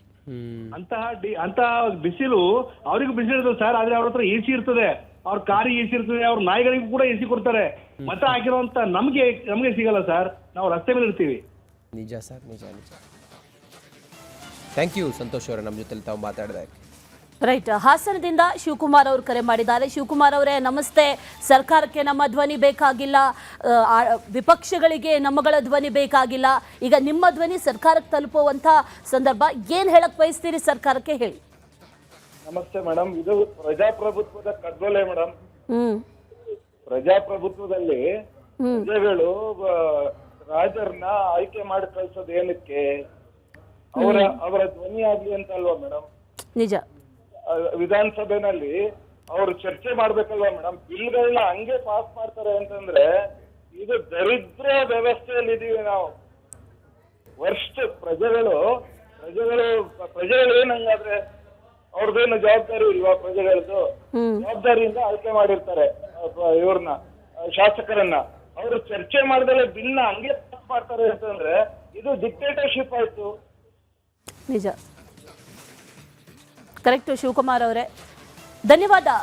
ರಿಪಬ್ಲಿಕ್ ಕನ್ನಡ ಜೊತೆ ನಿಮ್ಮ ಅಭಿಪ್ರಾಯವನ್ನ ಹಂಚಿಕೊಳ್ಳಿ. ವೆಂಕಟ್ ಅನ್ನೋರು ಕರೆ ಮಾಡಿದ್ದಾರೆ. ನಮಸ್ಕಾರ ವೆಂಕಟ್ ಅವರೇ. ವೆಂಕಟ್ ಅವರೇ ನಮಸ್ಕಾರ. ನನ್ನ ಧ್ವನಿ ತಮಗೆ ತಲುಪ್ತಾ ಇದೆಯಾ, ಕೇಳಿಸ್ತಾ ಇದೆಯಾ? ಕೇಳಿಸ್ತಾ ಇದೆ. ಓಕೆ ವೆಂಕಟ್ ಅವರೇ, ತಾವೇನಂತೀರಿ? ಯಾವುದೇ ಚರ್ಚೆ ಇಲ್ಲದೆ 16 ಬಿಲ್ ಪಾಸ್ ಮಾಡಿದ್ದಾರೆ. ನಿಮ್ಗೆ ವಿಚಾರ ಗೊತ್ತಾ? ಇದು ವಿಚಾರ ಗೊತ್ತು, ನಿಮ್ ಟಿವಿನಲ್ಲೇ ನೋಡ್ತಾ ಇರ್ತೀನಿ ರೆಗ್ಯುಲರ್ ಆಗಿ. ಬೆಳಿಗ್ಗೆನು ನೋಡ್ತೀನಿ, ಸಾಯಂಕಾಲ ನೋಡ್ತಾ ಇರ್ತೀನಿ. ಬಹಳ ಸಂತೋಷ. ಮತ್ತೆ ಇವರು ಸಿಎಂ ಅವ್ರು ಹೇಳ್ತಾರಲ್ಲ, ಅಪೋಸಿಷನ್ ಅವ್ರ ಲೀಡರ್ಗು ನಿಮ್ ಕಾಲದಲ್ಲಿ ಏನಾಗಿದೆ, ನಿಮ್ ಕಾಲದಲ್ಲಿ ಆಗಿದೆ, ಬಿಚ್ಚಿಟ್ರ ಅಂತ ಈ ಸಂತೆಗಳಲ್ಲಿ ಹಾವು ಮುಗಿಸಿ ಜಗಳ ಬಿಡ್ತೀನಿ ಅಂತ ಹೇಳ್ತಾರಲ್ಲ, ಆತರ ಇವರು ಬಿಚ್ಚಿಡ್ಬೇಕು. ಏನಕ್ಕೆ ಎದುರಿಸೋದೇನು? ಬ್ಲಾಕ್ ಮೇಲ್ ಮಾಡೋದಾ? ಬ್ಲಾಕ್ ಮೇಲ್ ಮಾಡಬಾರ್ದು. ಇದು ಕರೆಕ್ಟ್. ಓಪನ್ ಆಗಿ ಬಿಚ್ಚಿಟ್ಬಿಡ್ಬೇಕು. ಅವ್ರದ್ದು ಗೊತ್ತಾಗ್ಲಿ, ಇವ್ರದ್ದು ಗೊತ್ತಾಗ್ಲಿ ಅಲ್ವಾ? ಹೌದು. ಇದು ಮರ ಬೆಳೆಸ್ಬೇಕು ಅಂದ್ರೆ ಇವ್ರ ಸ್ವಂತಕ್ಕೋಸ್ಕರ ಮರಗಳನ್ನೆಲ್ಲ ಹಾಳು ಮಾಡಿದ್ರೆ ಈ ಪಾರ್ಕ್ಗಳೇ ಒಂದು ಕಡೆನೂ ಕೊಡಲ್ಲ. ಇರೋ ಪಾರ್ಕ್ ಡೆವಲಪ್ ಮಾಡ್ತಾ ಇಲ್ಲ. ಫಾರ್ ಎಕ್ಸಾಂಪಲ್ ನಿನ್ನೆ ನಿಮ್ ಟಿವಿನಲ್ಲೇ ಬಂದಿತ್ತು, ಕೆಂಗೇರಿನಲ್ಲಿ ಯಾವಾಗ್ಲೋ ಮಾಡಿದ್ದು ಪಾರ್ಕ್ ಜಾಗ ಅಂತ, ಅದು ಕಸದ ತರ ಮಾಡ್ಕೊಂಡವ್ರೆ. ಅದನ್ನೆಲ್ಲ ಡೆವಲಪ್ ಮಾಡೋದ್ ಬಿಟ್ಬಿಟ್ಟು ಇದು ಏನಕ್ಕೆ ಬೇಕಾಗಿತ್ತು? Kengeri housing board newtown develop ಮಾಡಿ ಆವಾಗಲೇ 30 ವರ್ಷ ಆಗಿದೆ. ಆ ಪಾರ್ಕ್ಗಳು ಇದುವರೆಗೂ ಡೆವಲಪ್ ಮಾಡ್ಲಿಲ್ಲ. ಯಾಕೆ ಅದನ್ನ ಮಾಡಬಾರ್ದು? ಫಸ್ಟ್ ರೋಡ್ಗಳು, ಗುಂಡಿಗಳು ಎಲ್ಲಾನು ಕಂಪ್ಲೀಟ್ ಮಾಡಿ ಎಲ್ಲೂ ತೊಂದ್ರೆ ಇಲ್ಲ ಅಂದಾಗ ಇದೆಲ್ಲ ಮಾಡ್ಬೇಕು. ಇರೋ ತೊಂದ್ರೆನಲ್ಲೇ ಈಗ ಮೊನ್ನೆ ನಿನ್ನೆ ನಿಮ್ ಟಿವಿನಲ್ಲೇ ಒಂದು ಮಗು ಸತ್ತೋಯ್ತು. ವಿಶ್ವನಾಥ್ ಅನ್ನೋರು, ವಿಶ್ವನಾಥ್ ಅವ್ರು ಕಾಲ್ಗೇಟ್ ಬಿದ್ದು ಅವ್ರು ಬಿದ್ರು, ಗುಂಡಿನಲ್ಲಿ ಬಿದ್ದು. ಅದನ್ನ ಯಾರು ಕೇಳ್ತಾರೆ? ಬಿಚ್ಚಿಡ್ಬೇಕು, ಓಪನ್ ಆಗಿ ಇಡಿ ಅಂತಾನೆ ನಾವು ಕೇಳ್ಬೋದಲ್ಲ. Correct sir, correct. Thank you sir ನಮ್ಮ ಜೊತೆ ತಾವು ಮಾತಾಡಿದ್ದಕ್ಕೆ. ರೈಟ್, ಪ್ರಶಾಂತ್ ಅವರು ಕರೆ ಮಾಡಿದ್ದಾರೆ. ಪ್ರಶಾಂತ್ ಅವರೇ ನಮಸ್ತೆ. ನಮಸ್ತೆ ಮೇಡಮ್. ಏನ್ ಹೇಳ್ತೀರಿ? ಲಾಲ್ಬಾಗಲ್ಲಿ 240 ಎಕರೆಯಲ್ಲಿ 12 ಎಕರೆ ಈಗ ತಗೊಳ್ಳುವಂತ ಒಂದು ವಿಧೇಯಕ, 12 ಎಕರೆ ಹೋಗ್ಬಿಟ್ರೆ ಉಳ್ಕೊಳ್ಳೋದೇನು ಅನ್ನೋ ಪ್ರಶ್ನೆ. ಇದೇ ರೀತಿ ವಿಧೇಯಕಗಳನ್ನ ತರ್ತಾ ಪರಿಸರ ಸಮತೋಲನವನ್ನೇ ಹಾಳು ಮಾಡ್ತಾ ಇದ್ರೆ ಪರಿಸರವಾದಿಗಳ ಮಾತಿಗೆ ಬೆಲೆ ಏನಿದೆ? ಜನರ ಮಾತಿಗೆ ಬೆಲೆ ಏನಿದೆ? ಮೇಡಮ್, ಇವತ್ತು ಮೊದಲನೇದಾಗಿ ಎಲ್ಲಾ ರಾಜಕಾರಣಿಗಳು ಒಂದೇ ಜಾತಿಗೆ ಸೇರಿದವರು ಮೇಡಮ್. ಪಕ್ಷ ಬೇರೆ ಇರ್ಬೋದು, ಆದ್ರೆ ಒಂದೇ ಜಾತಿಗೆ ಸೇರಿದವರು. ಯಾರಿಗೂ ಜನಪರ ಕಾಳಜಿ ಅನ್ನೋದು ಖಂಡಿತ ಇಲ್ಲ. ಎಲ್ಲ ಹಣಬಲ, ತೋಳ್ಬಲಗಳಿಂದ ಅಧಿಕಾರ ಹಿಡಿತಾ ಇರುವಂತ ಈ ಒಂದು ಪ್ರಜಾಪ್ರಭುತ್ವ ವ್ಯವಸ್ಥೆನ ಅವ್ರದೇ ರೀತಿನಲ್ಲಿ ದುರ್ಬಳಕೆ ಮಾಡ್ಕೊಂಡು ವಿಧಾನಸೌಧಕ್ಕೆ ಬರ್ತಾ ಇದ್ದಾರೆ. ಆಶ್ಚರ್ಯ ಏನಂದ್ರು ಮೇಡಮ್, ಚಿಂತಕರ ಚಾವಡಿ ಅಂತ ಏನ್ ಕರಿತೀವಿ ಇವತ್ತು ನಾವು ವಿಧಾನ ಪರಿಷತ್, ಅಲ್ಲೂ ಸಹ ಒಂದು ಚರ್ಚೆಯಲ್ಲದೆ 13 ಮಸೂದೆಗಳು ಪಾಸ್ ಆಗತ್ತೆ. ಅದರಲ್ಲೂ ಕೆಂಪೇಗೌಡರು ಕಟ್ಟದಂತ ಬೆಂಗಳೂರು ಮೇಡಮ್. ಇದು ಅವ್ರದೇ ಒಂದು ವಿಷನ್ ಇಟ್ಕೊಂಡು 100 ಕೆರೆಗಳನ್ನ ಇಟ್ಟು ಒಂದು ವಿಶ್ವದ ಒಂದು ದೊಡ್ಡ ಮಟ್ಟದಲ್ಲಿ ಬೆಂಗಳೂರನ್ನ ಕಟ್ಟಿದ್ರು. ಆದ್ರೆ ಇವತ್ತು ನಮ್ಗೆ ಆಶ್ಚರ್ಯ ಆಗ್ತಾ ಇದೆ, ಕೆರೆಗಳು ನುಂಗಿ ನೀರು ಕುಡ್ದಿದ್ದಾಯ್ತು. ಇವತ್ತು ಜನರ ಉದ್ಯಾನ ನಗರಿ ಅಂತ ನಾವು ಕರಿತೀವಿ ಬೆಂಗಳೂರ್ನ. ಅದನ್ನು ಸಹ ಈ ರೀತಿ ಇವರು ಜನರಿಗೆ ದೊರಕದೇ ಇರೋ ತರ ಮಾಡ್ತಾ ಇದ್ದಾರೆ. ಅದರಲ್ಲೂ ವಿರೋಧ ಪಕ್ಷವಾಗಿ ಜನಪರ ನಿಂತು ಇದನ್ನ ಚರ್ಚೆಯಲ್ಲಿ ಪಾಲ್ಗೊಳ್ಬೇಕಾಗಿತ್ತು. ಅರ್ಥ ಆಗ್ತಾ ಇಲ್ಲ, ಎಲ್ಲಿ ಹೋಗ್ತಾ ಇದೆ ಇವತ್ತಿನ ಪ್ರಜಾಪ್ರಭುತ್ವ ವ್ಯವಸ್ಥೆ. ಬರೀ ಅವರ ಸ್ವಹಿತಾಸಕ್ತಿ ಮತ್ತೆ ಸ್ವಜನ ಪಕ್ಷಪಾತ. ಅರ್ಥ ಆಗ್ತಾ ಇಲ್ಲ ಮೇಡಮ್ ಬೆಂಗಳೂರಿನ. 100% ಕರೆಕ್ಟ್ ಪ್ರಶಾಂತ್ ಅವರೇ, ಧನ್ಯವಾದ ಕರೆ ಮಾಡಿ ಮಾತಾಡಿದಕ್ಕೆ. ಪ್ರಶಾಂತ್ ಅವರು ಬಹಳ ಒಳ್ಳೆ ಮಾತನ್ನ ಹೇಳಿದ್ರು. ಏನಂತಂದ್ರೆ ಕೆಂಪೇಗೌಡರು ಕಟ್ಟಿದಂತ ಈ ಬೆಂಗಳೂರಿನಲ್ಲಿ 300 ಎಕರೆಗಳಷ್ಟು ಕಬ್ಬನ್ ಪಾರ್ಕಿಗಾಗಿ ಮೀಸಲಿಟ್ಟಿದ್ರು. ಈಗ ಅಲ್ಲಿ ಕ್ಲಬ್ಗೆ ಅವಕಾಶ ಕೊಟ್ಟಿದ್ದಾರೆ, ಅಲ್ಲಿ ಕಟ್ಟಡಗಳಾಗಿದೆ. ಉಳಿದಿರೋದು 197 ಎಕರೆ. ಅದರಲ್ಲೂ ಕೂಡ ಈ ಟನಲ್ ಯೋಜನೆಗಳು ಬಂದರೆ ಅನೇಕ ಎಕರೆಗಳು ಹೋಗುವಂಥ ಪರಿಸ್ಥಿತಿ. ಲಾಲ್ಬಾಗಲ್ಲಿ 240 ಎಕರೆ ಇದೆ, ಅಲ್ಲಿ 12 ಎಕರೆ ಈಗ ಪ್ರಸ್ತಾವಿತ ಯೋಜನೆ. ಇದೆಲ್ಲವೂ ಕೂಡ ಈ ರೀತಿ ಆಗ್ತಾ ಹೋದರೆ ಮುಂದೆ ಎಲ್ಲಿ ಉಳಿಯುತ್ತೆ ಗ್ರೀನ್ ಸಿಟಿ, ಎಲ್ಲಿ ಉಳಿಯುತ್ತೆ ಗಾರ್ಡನ್ ಸಿಟಿ ಅನ್ನುವಂಥ ಪ್ರಶ್ನೆ ಹುಡುಕ್ಬೇಕು ನಾವು, ಎಲ್ಲಿತ್ತು ಅನ್ನುವಂಥದ್ದು. ಈ ಕೆರೆಗಳನ್ನು ಹುಡುಕ್ತಾ ಇದ್ದೀವಲ್ಲ, ಅದೇ ರೀತಿ ಆಗುವಂಥ ಪರಿಸ್ಥಿತಿ. ಹಾಗಾಗಿ ಸರ್ಕಾರ ಈಗ ಪ್ರಸ್ತಾವಿತ ಯೋಜನೆ ಏನಿದೆ, ಅನುಮೋದನೆಯನ್ನೇನು ಪಡೆದಿದೆ, ಜನರ ಆಕ್ರೋಶದ ನಡುವೆ ಇದನ್ನು ಮತ್ತೆ ಮರುಚಿಂತನೆಯನ್ನ ಮಾಡುವಂಥ ಪರಿಸ್ಥಿತಿ ಸದ್ಯಕ್ಕಿದೆ. ಗಂಟು ಕಟ್ಟಿಕೋ ಲವಂಗ, ಹಸಿರು ಏಲಕ್ಕಿಯಿಂದ ತುಂಬಿದ MDH+ ಮಸಾಲೆ. ನೇಪಾಳದಲ್ಲಿ ಕಂಡು ಕೇಳರಿಯದ ಪ್ರವಾಹ ಸಂಭವಿಸಿದೆ. ಜನ ಜೀವ ಉಳಿಸ್ಕೊಳ್ಳೋದಕ್ಕೆ ದಿಕ್ಕಾಪಾಲಾಗಿ ಓಡ್ತಾ ಇದ್ದಾರೆ. ಭಾರತದ ಕೆಲವರು ಕೂಡ ಸಿಲುಕಾಕೊಂಡಿದ್ದಾರೆ. ಆದರೆ ಈ ಹೊತ್ತಿಗೆ ಭಾರತದ ನೆರೆ ರಾಷ್ಟ್ರ ನೇಪಾಳದ ಪ್ರವಾಹದಿಂದಾಗಿ ಭಾರತಕ್ಕೆ ಯಾವುದೇ ಹಾನಿ ಅಪಾಯ ಇಲ್ಲ ಅಂತ ಹೇಳಿ ತಿಳಿದು ಬಂದಿದೆ. ಕೇಂದ್ರ ಸರ್ಕಾರವೇ ಹೇಳಿದೆ, ಮಹಾಪ್ರವಾಹಕ್ಕೆ ನೇಪಾಳ ತತ್ತರಿಸಿ ಹೋಗಿದೆ. ಮನೆ, ಕಟ್ಟಡಗಳು, ದೇವಸ್ಥಾನಗಳು, ಮಂದಿರಗಳು, ಸೇತುವೆಗಳು ಎಲ್ಲವೂ ಕೂಡ ಸರ್ವನಾಶವಾಗಿದೆ. ಕಂಡು ಕೇಳರಿಯದ ಪ್ರವಾಹಕ್ಕೆ ಸುಮಾರು 160ಕ್ಕೂ ಹೆಚ್ಚು ಜನ ಮೃತಪಟ್ಟಿದ್ದಾರೆ. ಕೈಲಾಸ ಯಾತ್ರೆಗೆ ಹೋಗಿದ್ದಂಥ ಭಾರತೀಯರು ಕೆಲವರು ಸಿಲುಕಾಕಿಕೊಂಡಿದ್ದಾರೆ. ಸುಮಾರು 400 ಕೈಲಾಸ ಯಾತ್ರಿಗಳು ನಾಪತ್ತೆ ಆದರೆ 105 ಭಾರತದ ಯಾತ್ರಿಗಳು ಮಿಸ್ಸಿಂಗ್ ಇದ್ದಾರೆ ಅನ್ನುವಂಥ ಮಾಹಿತಿ ಸಿಕ್ಕಿದೆ. ಸಾವಿನ ಸಂಖ್ಯೆ ಹೆಚ್ಚಾಗುವಂಥ ಸಾಧ್ಯತೆ ಇದೆ. ಮಿಸ್ಸಿಂಗ್ ಸಂಖ್ಯೆಯೂ ಕೂಡ ಹೆಚ್ಚಾಗ್ಬೋದು. ಇಂದು ಕೂಡ ಮಳೆ ಆರ್ಭಟಿಸಿದರೆ ಈ ಪ್ರವಾಹದ ಪರಿಸ್ಥಿತಿ ಇನ್ನಷ್ಟು ಗಂಡಾಂತರ ಆಗ್ಬೋದು. ಮಹಾಪ್ರವಾಹಕ್ಕೆ ನೇಪಾಳ ತತ್ತರಿಸಿದೆ. ಸುಮಾರು 160ಕ್ಕೂ ಹೆಚ್ಚು ಜನ ಮೃತಪಟ್ಟಿದ್ದಾರೆ ಅನ್ನುವಂಥ ಮಾಹಿತಿ. ಅಷ್ಟೇ ಅಲ್ಲ, 100 ಜನ ನಾಪತ್ತೆಯಾಗಿದ್ದಾರೆ. ಭಾರತದ 160ಕ್ಕೂ ಹೆಚ್ಚು ಜನ ಮಿಸ್ಸಿಂಗ್. ಅನೇಕರು ಯಾತ್ರೆಗೆ ಹೋಗಿದ್ರು, ಇಶಾ ಫೌಂಡೇಶನ್ಗೆ ಸಂಬಂಧಪಟ್ಟವರು ಅನೇಕರಿದ್ರು, ಅವರೆಲ್ಲರೂ ಕೂಡ ಮಿಸ್ಸಿಂಗ್ ಅನ್ನುವಂಥ ಮಾಹಿತಿ. ನೇಪಾಳ ಪೊಲೀಸರು, ಸೈನಿಕರು ಕೂಡ ಈಗ ನಾಪತ್ತೆಯಾಗಿದ್ದಾರೆ. ಶೋಧ ಕಾರ್ಯಾಚರಣೆ ಒಂದು ಕಡೆ ಆದರೆ ಮತ್ತೊಂದು ಕಡೆಯಲ್ಲಿ ಅಲ್ಲಿ ಈ ನೀರಿನ ಪ್ರಮಾಣ ತಗ್ತಾ ಇಲ್ಲ. ಭಾರತದ 160ಕ್ಕೂ ಹೆಚ್ಚು ಜನ ಈಗ ಮಿಸ್ಸಿಂಗ್ ಆಗಿದ್ದಾರೆ ಅನ್ನುವಂಥ ಮಾಹಿತಿ. ಭೀಕರ ಪ್ರವಾಹದಿಂದ ಸಂಕಷ್ಟಕ್ಕೆ ಸಿಲುಕಿದೆ ನೇಪಾಳ. ಭಾರತ ನೆರವಿನ ಹಸ್ತ ಚಾಚಿದೆ. ಈಗ ಭಾರತದ ಸೈನಿಕರು ಸೇರಿದಂತೆ ತುರ್ತು ಔಷಧ ಜೊತೆಗೆ ನೆರವು ಏನೇನು ಬೇಕು ಈ ಸಂದರ್ಭದಲ್ಲಿ ಅದೆಲ್ಲವನ್ನು ಕೂಡ ಭಾರತ ಒದಗಿಸುತ್ತೆ ಅನ್ನುವಂಥದ್ದನ್ನು ಈಗಾಗಲೇ ಹೇಳಲಾಗಿದೆ. ಆದರೆ ಅಲ್ಲಿ ಆಗಿರುವಂಥ ಜಲಪ್ರಳಯದಿಂದ ಮೃತರ ಸಂಖ್ಯೆ ಕೂಡ ಹೆಚ್ಚಳ ಆಗ್ತಾ ಇದೆ, ಏರಿಕೆ ಆಗ್ತಾ ಇದೆ. ಭಾರತದಿಂದ ಅನೇಕರು ಅಲ್ಲಿಗೆ ಹೋಗಿದ್ರು, ಅವರು ಕೂಡ ಮಿಸ್ಸಿಂಗ್ ಆಗಿದ್ದಾರೆ, ಕಣ್ಮರೆಯಾಗಿದ್ದಾರೆ. ನೂರಾರು ಜನ ನಾಪತ್ತೆಯಾಗಿದ್ದಾರೆ. ನೀರಿನ ಮಟ್ಟ ಏರಿಕೆ ಆಗ್ತಾನೆ ಇದೆ ಅನ್ನುವಂಥ ಮಾಹಿತಿ ಹಠಾತ್ತಾಗಿ ಏರಿಕೆ ಆಗಿದೆ. ಹಾಗಾಗಿ ಮುಂದಿನ ಕೆಲ ದಿನಗಳವರೆಗೂ ಕೂಡ ಇದೇ ರೀತಿಯ ಪರಿಸ್ಥಿತಿ ಇರಬಹುದು ಅನ್ನೋದನ್ನು ಅಂದಾಜಿಸಲಾಗ್ತಾ ಇದೆ. ಅದಕ್ಕೆ ಬೇಕಾಗಿರುವಂಥ ಅಗತ್ಯ ಕ್ರಮಗಳನ್ನು ಕೂಡ ಈಗಾಗಲೇ ಮಾಡಲಾಗ್ತಾ ಇದೆ. ಪರಿಸ್ಥಿತಿ ಬಹಳ ವಿಕೋಪಕ್ಕೆ ಹೋಗಿದೆ. ನಾಪತ್ತೆಯಾಗಿದ್ದಾರೆ ಅನೇಕರು. ಅನೇಕ ಕಟ್ಟಡಗಳು ಎಲ್ಲವೂ ಕೂಡ ಕಂಪ್ಲೀಟ್ ಆಗಿ ನೀರಿನಿಂದ ಆವೃತವಾಗಿದೆ. ಸೇತುವೆಗಳು, ಕಟ್ಟಡಗಳು, ಅನೇಕ ದೇವಸ್ಥಾನಗಳು ಸೇರಿದಂತೆ ರಸ್ತೆಗಳೇ ಇಲ್ಲದಂತಾಗೋಗಿದೆ. ಜನ ಜೀವ ಉಳಿಸ್ಕೊಳ್ಳೋದಕ್ಕೆ ಓಡ್ತಾ ಇರುವಂತಹ ದೃಶ್ಯ ಇದೆಲ್ಲವೂ ಕೂಡ ಸೋಷಿಯಲ್ ಮೀಡಿಯಾಗಳಲ್ಲಿ ಅನೇಕ ಕಡೆಗಳಲ್ಲಿ ಹರಿದಾಡ್ತಾ ಇರೋದು ನೋಡಿದ್ರೆ ನಿಜಕ್ಕೂ ಕೂಡ ಆತಂಕಕಾರಿ ಅನ್ಸುತ್ತೆ. ನೇಪಾಳದಲ್ಲಿ ಸಿಲುಕಿದ್ದ ಕನ್ನಡಿಗರನ್ನ ರಕ್ಷಣೆ ಮಾಡಿದ್ದಾರೆ.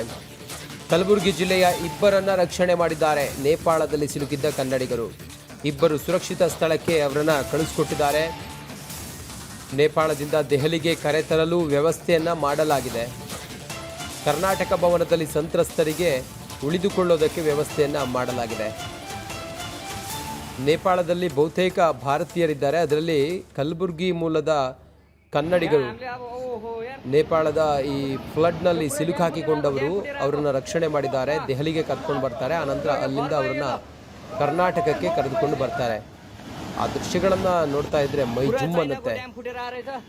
ಏಕಾಏಕಿ ಆ ನೀರು ಆರ್ಭಟಿಸಿದಂಥ ರೀತಿ ಇತ್ತಲ್ಲ, ಅಕ್ಕಪಕ್ಕ ಇದ್ದಂಥ ಬಿಲ್ಡಿಂಗ್ಗಳು, ಸೇತುವೆಗಳು, ಮನೆ, ಮಠ, ಮಂದಿರಗಳೆಲ್ಲವೂ ಕೂಡ ನೀರಿನಲ್ಲಿ ಕೊಚ್ಕೊಂಡು ಹೋಗಿತ್ತು. ಸುಮಾರು 400ಕ್ಕೂ ಹೆಚ್ಚು ಯಾತ್ರಿಕರು, ಕೈಲಾಸ ಯಾತ್ರೆಗೆ ಹೋದಂಥ 400ಕ್ಕೂ ಹೆಚ್ಚು ಯಾತ್ರಿಕರು ಕಣ್ಮರೆಯಾಗಿದ್ದಾರೆ. ಅದರಲ್ಲಿ ಭಾರತದ ಸುಮಾರು 105 ಜನ ಯಾತ್ರಿಕರಿದ್ದಾರೆ ಅನ್ನೋದು ಸದ್ಯದ ಮಾಹಿತಿ. ಇವತ್ತು ಕೂಡ ಮಹಾ ಮಳೆಯ ಎಚ್ಚರಿಕೆ ಇದೆ. ಇದೇ ರೀತಿ ಮಳೆ ಬಂತು ಅಂತೇಳಿ ಆದರೆ ಇನ್ನಷ್ಟು ಹಾನಿಯಾಗುತ್ತೆ. ಪ್ರವಾಹಕ್ಕೆ ನೇಪಾಳದಲ್ಲಿ ಅಲ್ಲೋಲ ಕಲ್ಲೋಲ ಆಗಿದೆ. ಕನ್ನಡಿಗರ ಮಾಹಿತಿ ಸಂಗ್ರಹಕ್ಕೆ ಈಗ ಸರ್ಕಾರ ಮುಂದಾಗಿದೆ. ನೇಪಾಳದಲ್ಲಿ ಕನ್ನಡಿಗರು ಯಾರಾದರೂ ಸಿಲುಕಿದ್ರೆ ಮಾಹಿತಿಯನ್ನ ನೀಡಿ ಅಂತ ಹೇಳಿದ್ದಾರೆ. ಸಂಬಂಧಿಸಿದ ಅಧಿಕಾರಿಗಳಿಗೆ ಮಾಹಿತಿಯನ್ನ ತಿಳಿಸೋದಕ್ಕೆ ಸೂಚನೆ ಕೊಟ್ಟಿದ್ದಾರೆ. ಸುಮಾರು 150ಕ್ಕೂ ಹೆಚ್ಚು ಭಾರತೀಯರು ನಾಪತ್ತೆಯಾಗಿದ್ದಾರೆ, ಕನ್ನಡಿಗರು ಕೂಡ ಇದ್ದಾರೆ ಅನ್ನುವಂಥ ಮಾಹಿತಿ. ಹಾಗಾಗಿ ಯಾರ್ಯಾರು ಅಲ್ಲಿಗೆ ಹೋಗಿದ್ರು ಅದರ ಬಗ್ಗೆ ಮಾಹಿತಿ ಇದೆಯೋ, ಯಾರ್ಯಾರು ನಾಪತ್ತೆ ಆಗಿದ್ದಾರೋ ಆ ಪೈಕಿ ಕನ್ನಡಿಗರು ಯಾರ್ಯಾರಿದ್ದಾರೆ ಅವರ ಮಾಹಿತಿಯನ್ನ ನೀಡಿ ಅನ್ನುವಂಥ ನಿಟ್ಟಿನಲ್ಲಿ ಸೂಚನೆಯನ್ನ ನೀಡಲಾಗಿದೆ. ಕುಟುಂಬಸ್ಥರ ಬಳಿ ಮಾಹಿತಿಯನ್ನ ಈಗ ಕೇಳಿದ್ದಾರೆ. ಸರ್ಕಾರ ಮಾಹಿತಿಯನ್ನ ಕೇಳಿದೆ. ನೇಪಾಳ ಪ್ರವಾಹ ಪೀಡಿತರಿಗೆ ಸಹಾಯವಾಣಿಯನ್ನ ಕೂಡ ತೆರೆಯಲಾಗಿದೆ. ರಾಜ್ಯ ಸರ್ಕಾರದಿಂದ ವಿಶೇಷ ಸಹಾಯವಾಣಿ 1070 ವಿಶೇಷ ಸಹಾಯವಾಣಿ, ಹಾಗೆ ಮತ್ತೊಂದು ನಂಬರ್ 080222537507, ಹಾಗೆ 080222535555. ಈ ಸಹಾಯವಾಣಿಗಳನ್ನು ಈಗ ತೆರೆದಿದ್ದಾರೆ. ಈ ಸಹಾಯವಾಣಿಗೆ ಕರೆ ಮಾಡಿ ಯಾರಾದರೂ ನೇಪಾಳಕ್ಕೆ ಹೋಗಿದ್ದಂಥ ಮಾಹಿತಿ ಇದ್ದರೆ, ಸಂಬಂಧಿಕರೇ ಆಗಿರ್ಬೋದು, ಪರಿಚಯಸ್ಥರೇ ಆಗಿರ್ಬೋದು, ಅವ್ರ ಬಗ್ಗೆ ಮಾಹಿತಿಯನ್ನು ನೀಡಬೇಕು ಅನ್ನುವಂಥ ನಿಟ್ಟಿನಲ್ಲಿ ಸರ್ಕಾರ ಈಗಾಗಲೇ ಸೂಚನೆಯನ್ನು ಕೊಟ್ಟಿದೆ.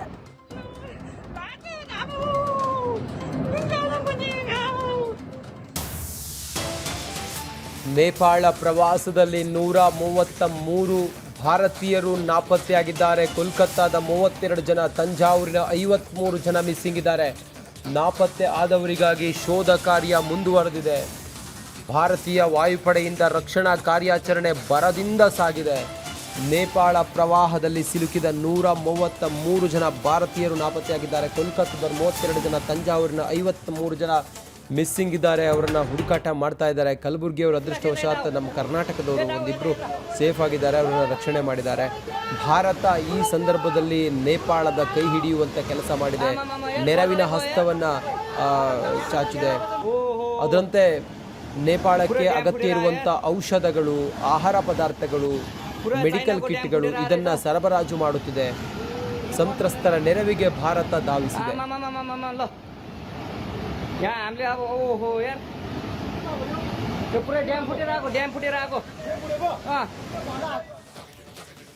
ಪಾರ್ಕ್ ತಿದ್ದುಪಡಿ ಬಿಲ್ಗೆ ಈಗಾಗಲೇ ಸಚಿವ ಸಂಪುಟದಲ್ಲೂ ಅನುಮೋದನೆ ಸಿಕ್ಕಿದ್ದಾಗಿದೆ. ಆದರೆ ಇದಕ್ಕೆ ಸಾರ್ವಜನಿಕ ವಲಯದಲ್ಲಿ ತೀವ್ರ ವಿರೋಧಗಳು ವ್ಯಕ್ತವಾಗ್ತಾ ಇದೆ. ಬೆಂಗಳೂರಿನ ಲಾಲ್ಬಾಗ್ನಲ್ಲಿ ಪ್ರತಿಭಟನೆಯನ್ನ ನಡೆಸ್ತಾ ಇದ್ದಾರೆ.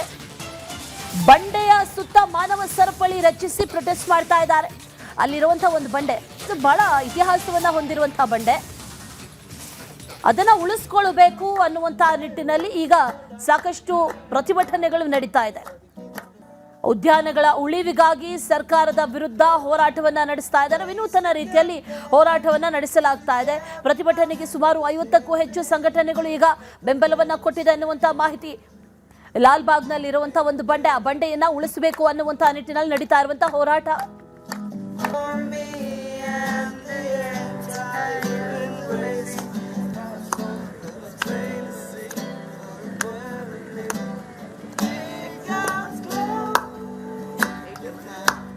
ಸೊ ನಾವೆಲ್ಲರೂ ನೋಡ್ತಾ ಇದ್ದೀವಿ, ಬೆಂಗಳೂರಲ್ಲಿ ಲಂಗ್ ಅಂತ ವಿಷಯದಲ್ಲಿ ಡಾಕ್ಟರ್ ಹತ್ರ ಮಾತಾಡಿಬಿಟ್ರೆ ನಮಗೆ ಗೊತ್ತಾಗುತ್ತೆ ಎಷ್ಟು ಆಸ್ಮಾ ಕೇಸಸ್, ಎಷ್ಟು ಬ್ರೀದಿಂಗ್ ಡಿಫಿಕಲ್ಟೀಸ್ ಆಗ್ತಾ ಇದೆ. ಟ್ರಾಫಿಕ್ ಇರಲಿ, ಏರ್ ಪೊಲ್ಯೂಷನ್ ಜಾಸ್ತಿ ಆಗ್ತಾ ಇದೆ. ನಾವು ಇವಾಗ ಹೀಟ್ ವೇವು ಇಷ್ಟೊಂದು ಜಾಸ್ತಿ ಆಗ್ತಾ ಇದೆ. ಸೊ ಇದೆಲ್ಲ ನೋಡಿಬಿಟ್ರೇನು ಇದು ಈ ಗ್ರೀನ್ ಸ್ಪೇಸ್ ಎಲ್ಲ ಈ ಥರ ಲೆಜಿಸ್ಲೇಷನ್ ಬಂದುಬಿಟ್ರೆ ಎಲ್ಲ ಸಿಟಿಸನ್ಸ್ಗೆ ಮೋಸನೇ. ಸೊ ಇದು ಈ ಥರ ಯೋಚನೆ ಮಾಡಿಬಿಟ್ರೆ ನನಗೆ ಅನಿಸ್ತಾ ಇದೆ that who is the government actually working for. So ಯಾರ ಹಿತ ಅವ್ರು ನೋಡ್ತಾ ಇದ್ದಾರೆ? Because actually look at all the citizens, ಎಲ್ಲರಿಗೆ ಎಲ್ಲ ವಿಷಯ ಗೊತ್ತು. ಗವರ್ಮೆಂಟ್ ನಾನು ಪ್ರಸಾರವಾದಿ, ನಾನು ಪ್ರಸಾರನ ಉಳಿಸಿ ಎಂದು ನಾನು ಬೇಡ್ಕೊಳ್ತಾ ಇದ್ದೀನಿ. ಏನಂದರೆ ಈಗ 5% ಇವತ್ತು ಹೇಳ್ತಾ ಇದ್ದೀರಾ, ಆ senior citizens, little ಚಿಲ್ಡ್ರನ್ನು, families surrounding the park, ಅವ್ರು ಬಂದು ಅಲ್ಲಿ ಎಕ್ಸಸೈಸ್ ಮಾಡ್ತಾರೆ, ಟೈಮ್ ಸ್ಪೆಂಡ್ ಮಾಡ್ತಾರೆ. ಇವತ್ತು 5% ಅಂತೀರಾ, ನಾಳೆ 10% ಆಗುತ್ತೆ, ಆಮೇಲೆ 20%, ಕೊನೆಯಲ್ಲಿ ಪಾರ್ಕ್ ಇಲ್ಲ ಆಗಿಬಿಡುತ್ತೆ. ದಯವಿಟ್ಟು ಆ 5%ನ ತಗೊಳ್ಬೇಡ, ನಾವು ಕೊಡೋಕ್ಕೆ ಇಲ್ಲ. ಪಾರ್ಕ್ ಕರ್ನಾಟಕ ಸರ್ಕಾರಿ ಉದ್ಯಾನವನಗಳ ಕಾಯ್ದೆ 1975ಕ್ಕೆ ತಿದ್ದುಪಡಿ ತರುವಂತಹ ಸರ್ಕಾರದ ವಿವಾದಾತ್ಮಕ ಒಂದು ನಿರ್ಧಾರಕ್ಕೆ ಇದೀಗ ಉದ್ಯಾನವನದ ನಾಗರಿಕರು ಜೊತೆಗೆ ಪರಿಸರ ಪ್ರೇಮಿಗಳು ಕೂಡ ವಿರೋಧವನ್ನು ವ್ಯಕ್ತಪಡಿಸ್ತಾ ಇರುವಂಥದ್ದು. ಲಾಲ್ಬಾಗ್ನಲ್ಲಿ ಈಗಷ್ಟೇ ಸಾಕಷ್ಟು ಸಂಖ್ಯೆಯಲ್ಲಿ ನಾಗರಿಕ ವೇದಿಕೆ ಹಾಗೆ ಪರಿಸರ ಪ್ರೇಮಿಗಳು ಬಂದು ಒಂದು ಹ್ಯೂಮನ್ ಚೈನನ್ನು ಮಾಡಿ ಸರ್ಕಾರದ ಈ ನಿರ್ಧಾರವನ್ನು ವಿರೋಧಿಸಿರುವಂತಹ ವಿಚಾರ ಕೂಡ ನಡೀತು. ಅಂದರೆ ಯಾವುದೇ ಕಾರಣಕ್ಕೂ ಕೂಡ ಈ ಒಂದು ನಿರ್ಧಾರ ಸರ್ಕಾರ ಮಾಡಲೇಬಾರ್ದು, ಈ ಒಂದು ಕಾಯ್ದೆ ತಿದ್ದುಪಡಿಯನ್ನು ಮಾಡಲೇಬಾರ್ದು ಅನ್ನೋ ಒಂದು ಎಚ್ಚರಿಕೆಯನ್ನು ಜೊತೆಗೆ ಒಂದು ಮನವಿಯನ್ನು ಕೂಡ ಮಾಡಿರುವಂಥದ್ದು. ನಮ್ಮ ಜೊತೆ ರಚನಾ ಅವರಿದ್ದಾರೆ, ಮಾತಾಡ್ಸ್ಕೊಂಡು ಹೋಗೋಣ. ಸೊ ರಚನಾ, ಹೇಳಿ, ಸರ್ಕಾರ ಮಾಡಿರೋಕ್ಕೆ ಹೊರಟಿರುವಂತಹ 5% ಡೆವಲಪ್ಮೆಂಟು ಅಂತ ಹೇಳುತ್ತೆ, ಇದನ್ನು ನೀವು ಯಾವ ಥರ ನೋಡ್ತೀರಾ? ಇದು ಡಿಸ್ಟ್ರಕ್ಷನ್ ಅಂತ ಅನ್ಸುತ್ತೆ, ಡೆವಲಪ್ಮೆಂಟ್ ಅಲ್ಲ. ಯಾಕಂದರೆ ಪ್ರತಿ ವರ್ಷ ಬೆಂಗಳೂರಲ್ಲಿ ಪಾಪ್ಯುಲೇಷನ್ ಜಾಸ್ತಿ ಆಗ್ತಾ ಇದೆ, ಬಟ್ ಗ್ರೀನ್ ಕವರ್ ಕಡಿಮೆ ಆಗ್ತಾ ಇದೆ. ಅದರಲ್ಲಿ ಇನ್ಕ್ರೀಸಿಂಗ್ ಪಾಪ್ಯುಲೇಷನಲ್ಲಿ ನಾವು ಇರೋ ಗ್ರೀನ್ ಕವರ್ನು ನಾವು ಡಿಕ್ರೀಸ್ ಮಾಡ್ಕೊಂಡು ಹೋದರೆ ಏರ್ ಕ್ವಾಲಿಟಿ ಏನಾಗುತ್ತೆ? ಮೊದಲೇ ಪಾಪ್ಯುಲೇಷನಿಂದ ಪೊಲ್ಯೂಷನ್ ಜಾಸ್ತಿ ಆಗಿದೆ, ಏರ್ ಕ್ವಾಲಿಟಿ ಡಿಕ್ರೀಸ್ ಆಗಿದೆ, ಉಸಿರಾಡೋಕ್ಕೆ ಗಾಳಿ ಇಲ್ಲ ಬೆಂಗಳೂರಲ್ಲಿ, ವೆರಿ ಆನೆಸ್ಟ್ಲಿ.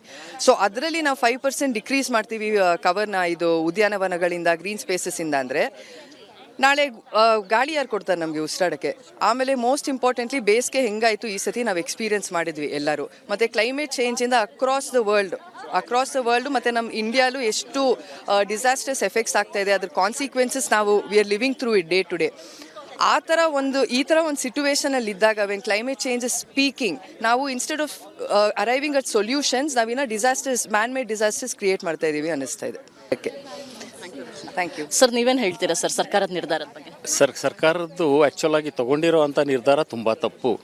ಯಾಕೆ ಅಂತ ಹೇಳಿದ್ರೆ, ನಮಗೆ ನೋಡಿ, ಇವಾಗ ಡೆವಲಪ್ಮೆಂಟ್ ಮಾಡಬೇಕು ಅಂತ ಹೇಳಿದ್ರೆ ಬೇರೆ ಥರ ಎಲ್ಲ ಥರ ಡೆವಲಪ್ಮೆಂಟ್ ಮಾಡಲಿ, ಪಾರ್ಕನ್ನು ಡೆವಲಪ್ಮೆಂಟ್ ಮಾಡೋಕ್ಕಾಗತ್ತಾ? ಸ್ಪೇಸ್ ಇಲ್ಲ, ಯಾಕೆ ಅದನ್ನು ಕಿತ್ಕೊಳ್ತಾ ಇದ್ದೀರಾ? ಇವಾಗ ಸೀನಿಯರ್ ಸಿಟಿಸನ್ಸ್ ಆಗಲಿ, ಯಂಗ್ ಚಿಲ್ಡ್ರನ್ಸ್ ಆಗಲಿ, ಅವ್ರಿಗೆಲ್ಲ ಒಂದು ಲಂಗ್ ಸ್ಪೇಸ್ ಅಂತ ಇರೋದು ಒಂದು ಲಾಲ್ಬಾಗ್ ಒಂದೇ. ಸೊ ದಯವಿಟ್ಟು ನಾನು ಕೇಳ್ಕೊಳ್ಳೋದು ಇಷ್ಟೇ, ಈ ಪ್ರಾಜೆಕ್ಟ್ನ ಬಿಟ್ಟುಬಿಡಿ. ಡೆವಲಪ್ಮೆಂಟ್ ಮಾಡ್ತೀರಾ, ಬೇರೆ ಕಡೆ ಹೊರಗಡೆ ಹೋಗಿ ಡೆವಲಪ್ಮೆಂಟ್ ಮಾಡಿ, ಅದಕ್ಕೆ ಬೇರೆ ಥರ ಬೇರೆ ವಿಧಿಗಳಿದೆ. ಅದನ್ನು ಬಿಟ್ಬಿಟ್ಟು ನೀವು ಪಾರ್ಕ್ ಇರೋ 5% ಪಾರ್ಕ್ಗಳನ್ನೆಲ್ಲ ತೊಗೊಂಡ್ಬಿಟ್ಟಿದ್ದೀರಾ ಅಂದರೆ ಪ್ರತಿ ಒಂದೇ ಕಡೆ ಅಲ್ಲ, ನೀವು ಲಾಲ್ಬಾಗ್ ಒಂದೇ ತೊಗೊಳ್ತಾ ಇರೋದಲ್ಲ, ನೀವೆಲ್ಲ ಕಡೆಯೂ ಪಾರ್ಕ್ ಬೇಕು ಅಂತ ಕೇಳ್ತಾ ಇದ್ದೀರಾ. 5% ಕೊಡ್ತಾ ಇದ್ದೀರಾ. ಪಾರ್ಕ್ ಎಷ್ಟಿರುತ್ತೆ ನಿಮಗೆ? ಒಂದು ಏರಿಯಾನಲ್ಲಿ ಪಾರ್ಕ್ ಎಷ್ಟಿರುತ್ತೆ ಹೇಳಿ ನೋಡೋಣ. ಹೌದು, ಡೆವಲಪ್ಮೆಂಟ್ ಬೇಕು, ಬಟ್ ಇರೋದೇ ಎಷ್ಟೊಂದು. ಇವಾಗ ರೋಡ್ಸ್ ಎಲ್ಲ ಸರಿ ಇದೆಯಾ, ಅದನ್ನೆಲ್ಲ ಕರೆಕ್ಟ್ ಮಾಡಬೇಕಲ್ವಾ? ಅದರ್ ದ್ಯಾನ್ ನಮ್ಮ ಗ್ರೀನ್ ಸ್ಪೇಸಸ್ ಆಲ್ರೆಡಿ ಕಮ್ಮಿ ಆಗಿದೆ. ನೀವು ಅಕಸ್ಮಾತ್ ಯಾವುದಾದ್ರು ನೀವು ಪಾರ್ಕ್ ಅಂತ ನಾಟಕ ಮಾಡಿಕೊಂಡ್ರೆ ನಿಮಗೆ ಲಾಲ್ಬಾಗ್ ಮತ್ತು ಕಬ್ಬನ್ ಬಿಟ್ಟು ಇನ್ನೇನು ಸಿಗುತ್ತೆ? ನಮ್ಮ ಹಸಿರನ್ನು ನುಂಗ್ಕೊಂಡು ಬೆಂಗಳೂರು ಆಗೋದು ಬೇಡ.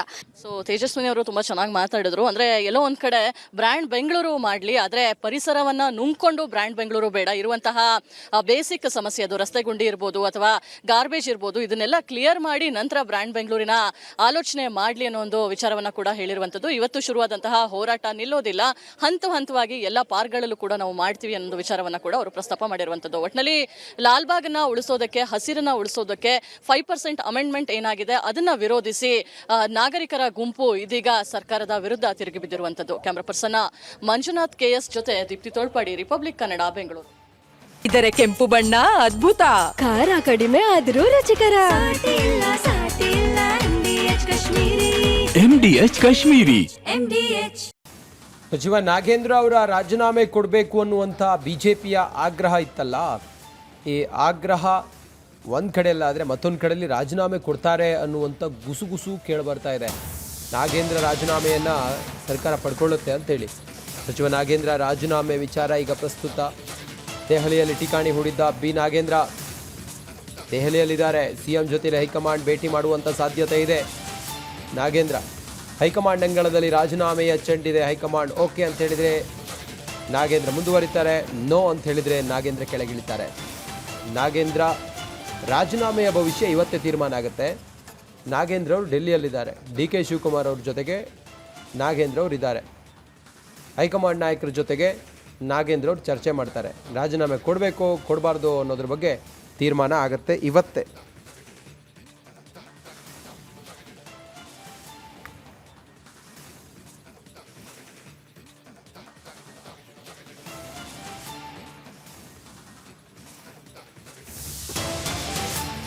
ನಾಗೇಂದ್ರ ರಾಜೀನಾಮೆಯನ್ನ ಕೊಡಲೇಬೇಕು ಅಂತ ಬಿಜೆಪಿ ಪಟ್ಟು ಹಿಡಿದಿದೆ. ಹೋರಾಟವನ್ನ ಕೂಡ ನಡೆಸ್ತಾ ಇದೆ. ಬಿಜೆಪಿ ಹೋರಾಟಕ್ಕೆ ಈಗ ಕೌಂಟರ್ ಕೊಡೋದಕ್ಕೆ ದಾಖಲೆ ಸಂಗ್ರಹ ಮಾಡಿಕೊಳ್ಳಲಾಗಿದೆ. ಶ್ರೀರಾಮುಲು ರೆಡ್ಡಿ ವಿರುದ್ಧ ಕೇಸ್ಗಳೇನಿತ್ತು ಆ ದಾಖಲೆಗಳನ್ನು ಸಂಗ್ರಹಿಸಿಕೊಂಡಿದ್ದಾರೆ. ದಾಖಲೆ ಸಮೇತ ದೆಹಲಿಗೆ ತೆರಳಿದ್ದಾರೆ ಸಚಿವ ನಾಗೇಂದ್ರ. ಬಿಜೆಪಿ ವಿರುದ್ಧ ಹೋರಾಟಕ್ಕೆ ಅವಕಾಶವನ್ನ ಕೇಳಲಿದ್ದಾರೆ ನಾಗೇಂದ್ರ. ಒಂದಷ್ಟು ಸಮಯ ಅವಕಾಶವನ್ನ ಕೇಳಿ ಕೌಂಟರ್ ಕೊಡುವಂತಹ ನಿಟ್ಟಿನಲ್ಲಿ ಸಿದ್ಧತೆಯನ್ನ ಈಗ ನಾಗೇಂದ್ರ ಮಾಡಿಕೊಂಡಿದ್ದಾರೆ ಅನ್ನುವಂಥ ಮಾಹಿತಿ. ಕಳಂಕಿತ ವ್ಯಕ್ತಿ ಸಚಿವರಾಗಿ ಮುಂದುವರಿಬಾರದು ಅನ್ನುವಂಥ ನಿಟ್ಟಿನಲ್ಲಿ ಬಿಜೆಪಿ ಹೋರಾಟವನ್ನ ಮಾಡ್ತಾ ಇರೋದು. ಆದರೆ ಇದೇ ರೀತಿ ಕಳಂಕವನ್ನ ಹೊತ್ತಂತವರು, ಜೈಲಿಗೆ ಹೋಗಿ ಬಂದಂಥವ್ರು ಅನೇಕರಿದ್ದಾರಲ್ವಾ, ಅವರ ವಿರುದ್ಧವೂ ಕೂಡ ದಾಖಲೆಗಳನ್ನು ಸಂಗ್ರಹ ಮಾಡಿ ಅವರ ವಿರುದ್ಧ ಹೋರಾಟ ಮಾಡಿ ಆ ರೀತಿ ಕೌಂಟರ್ ಕೊಡ್ತೀನಿ ಅನ್ನುವಂಥ ನಿಟ್ಟಿನಲ್ಲಿ ನಾಗೇಂದ್ರ ಈಗ ಪ್ಲಾನ್ ಮಾಡ್ಕೊಂಡಿದ್ದಾರೆ ಅನ್ನುವಂಥ ಒಂದಷ್ಟು ಮಾಹಿತಿಗಳು ಈಗ ಸಿಗ್ತಾ ಇದೆ. ಇವತ್ತೇ ರಾಜೀನಾಮೆ ಕೊಡ್ತಾರಾ ಅನ್ನುವಂಥ ನಿಟ್ಟಿನಲ್ಲಿ ಪ್ರಶ್ನೆಗಳು ಒಂದು ಕಡೆ, ಅದೆಲ್ಲವೂ ಕೂಡ ಹೈಕಮಾಂಡ್ಗೆ ಬಿಟ್ಟಂತ ನಿರ್ಧಾರ. ಹೈಕಮಾಂಡ್ ಏನು ಹೇಳುತ್ತೆ ಅನ್ನುವಂಥ ಕುತೂಹಲ ಅಂತೂ ಇದೆ, ನಿರೀಕ್ಷೆಯೂ ಕೂಡ ಇದೆ. DK ಶಿವಕುಮಾರ್ ಅವರ ಜೊತೆಯಲ್ಲಿ ನಾಗೇಂದ್ರ ಅವರು ಕೂಡ ತೆರಳಿದ್ದಾರೆ ಅನ್ನುವಂಥ ಮಾಹಿತಿ. ಈಗ ಅನಿವಾರ್ಯವಾಗಿ ರಾಜೀನಾಮೆಯನ್ನು ಕೊಡ್ತಾರೋ ಅಥವಾ ಹೈಕಮಾಂಡ್ ನಾಯಕರು ಹೇಳಿರುವಂಥ ನಿಟ್ಟಿನಲ್ಲಿ ರಾಜೀನಾಮೆ ಕೊಡಬೇಕಾಗುತ್ತೋ ಅನ್ನುವಂಥ ಪ್ರಶ್ನೆ. ಆ ನಿಟ್ಟಿನಲ್ಲಿ DK ಶಿವಕುಮಾರ್ ಅವರ ಸರ್ಕಾರದ ಮೊದಲ ವಿಕೆಟ್ ಪತನ ಆಗುತ್ತಾ ಅನ್ನುವಂಥ ಪ್ರಶ್ನೆ ಕೂಡ ಸದ್ಯಕ್ಕಿದೆ. ಈ ಎಲ್ಲ ಕಾಂಪ್ಲಿಕೇಶನ್ಸ್ನ ಮಧ್ಯದಲ್ಲಿ ತಮ್ಮನ್ನು ತಾವು ಬಚಾವ್ ಮಾಡ್ಕೊಳ್ಳೋದಕ್ಕೆ, ತಮ್ಮನ್ನು ತಾವು ಪಾರ್ ಮಾಡ್ಕೊಳ್ಳೋದಕ್ಕೂ ಕೂಡ ಯೋಚನೆ ಮಾಡ್ತಿದ್ದಾರೆ ನಾಗೇಂದ್ರ. ದೆಹಲಿಗೆ ಹೊರಟ CM DK ಶಿವಕುಮಾರ್ ಕೆಂಪೇಗೌಡ ಏರ್ಪೋರ್ಟ್ನಿಂದ ದೆಹಲಿಯತ್ತ ಹೊರಟಿದ್ದಾರೆ. ನಾಗೇಂದ್ರ ಡೆಲ್ಲಿಯಲ್ಲಿದ್ದಾರೆ. AI-2654 ವಿಮಾನದಿಂದ DK ಶಿವಕುಮಾರ್ ಅವರು ದೆಹಲಿಗೆ ತೆರಳಿದ್ದಾರೆ. DK ಶಿವಕುಮಾರ್ HD ಕುಮಾರಸ್ವಾಮಿ ಒಂದೇ ವಿಮಾನದಲ್ಲಿ ಪ್ರಯಾಣ ಮಾಡಿದ್ದಾರೆ ಅನ್ನೋ ಮಾಹಿತಿ ಇದೆ. ಹೈಕಮಾಂಡನ್ನು ಭೇಟಿ ಮಾಡ್ತಾರೆ CM DK ಶಿವಕುಮಾರ್. ಸಂಪುಟಕ್ಕೆ ಮೈನರ್ ಸರ್ಜರಿಯ ಬಗ್ಗೆ ಚರ್ಚೆ ಮಾಡುವಂಥ ಸಾಧ್ಯತೆ ಇದೆ. ನಾಗೇಂದ್ರ ರಾಜೀನಾಮೆ ವಿಚಾರವೂ ಕೂಡ ಚರ್ಚೆ ಆಗುತ್ತೆ. DK ಶಿವಕುಮಾರ್ ಅವರ ಜೊತೆಗೆ ಒಂದೇ ಫ್ಲೈಟ್ನಲ್ಲಿ HD ಕುಮಾರಸ್ವಾಮಿ ಕೂಡ ದೆಹಲಿಯತ್ತ ಹೊರಟಿದ್ದಾರೆ ಅನ್ನುವಂಥ ಮಾಹಿತಿ ಕೂಡ ಇದೆ.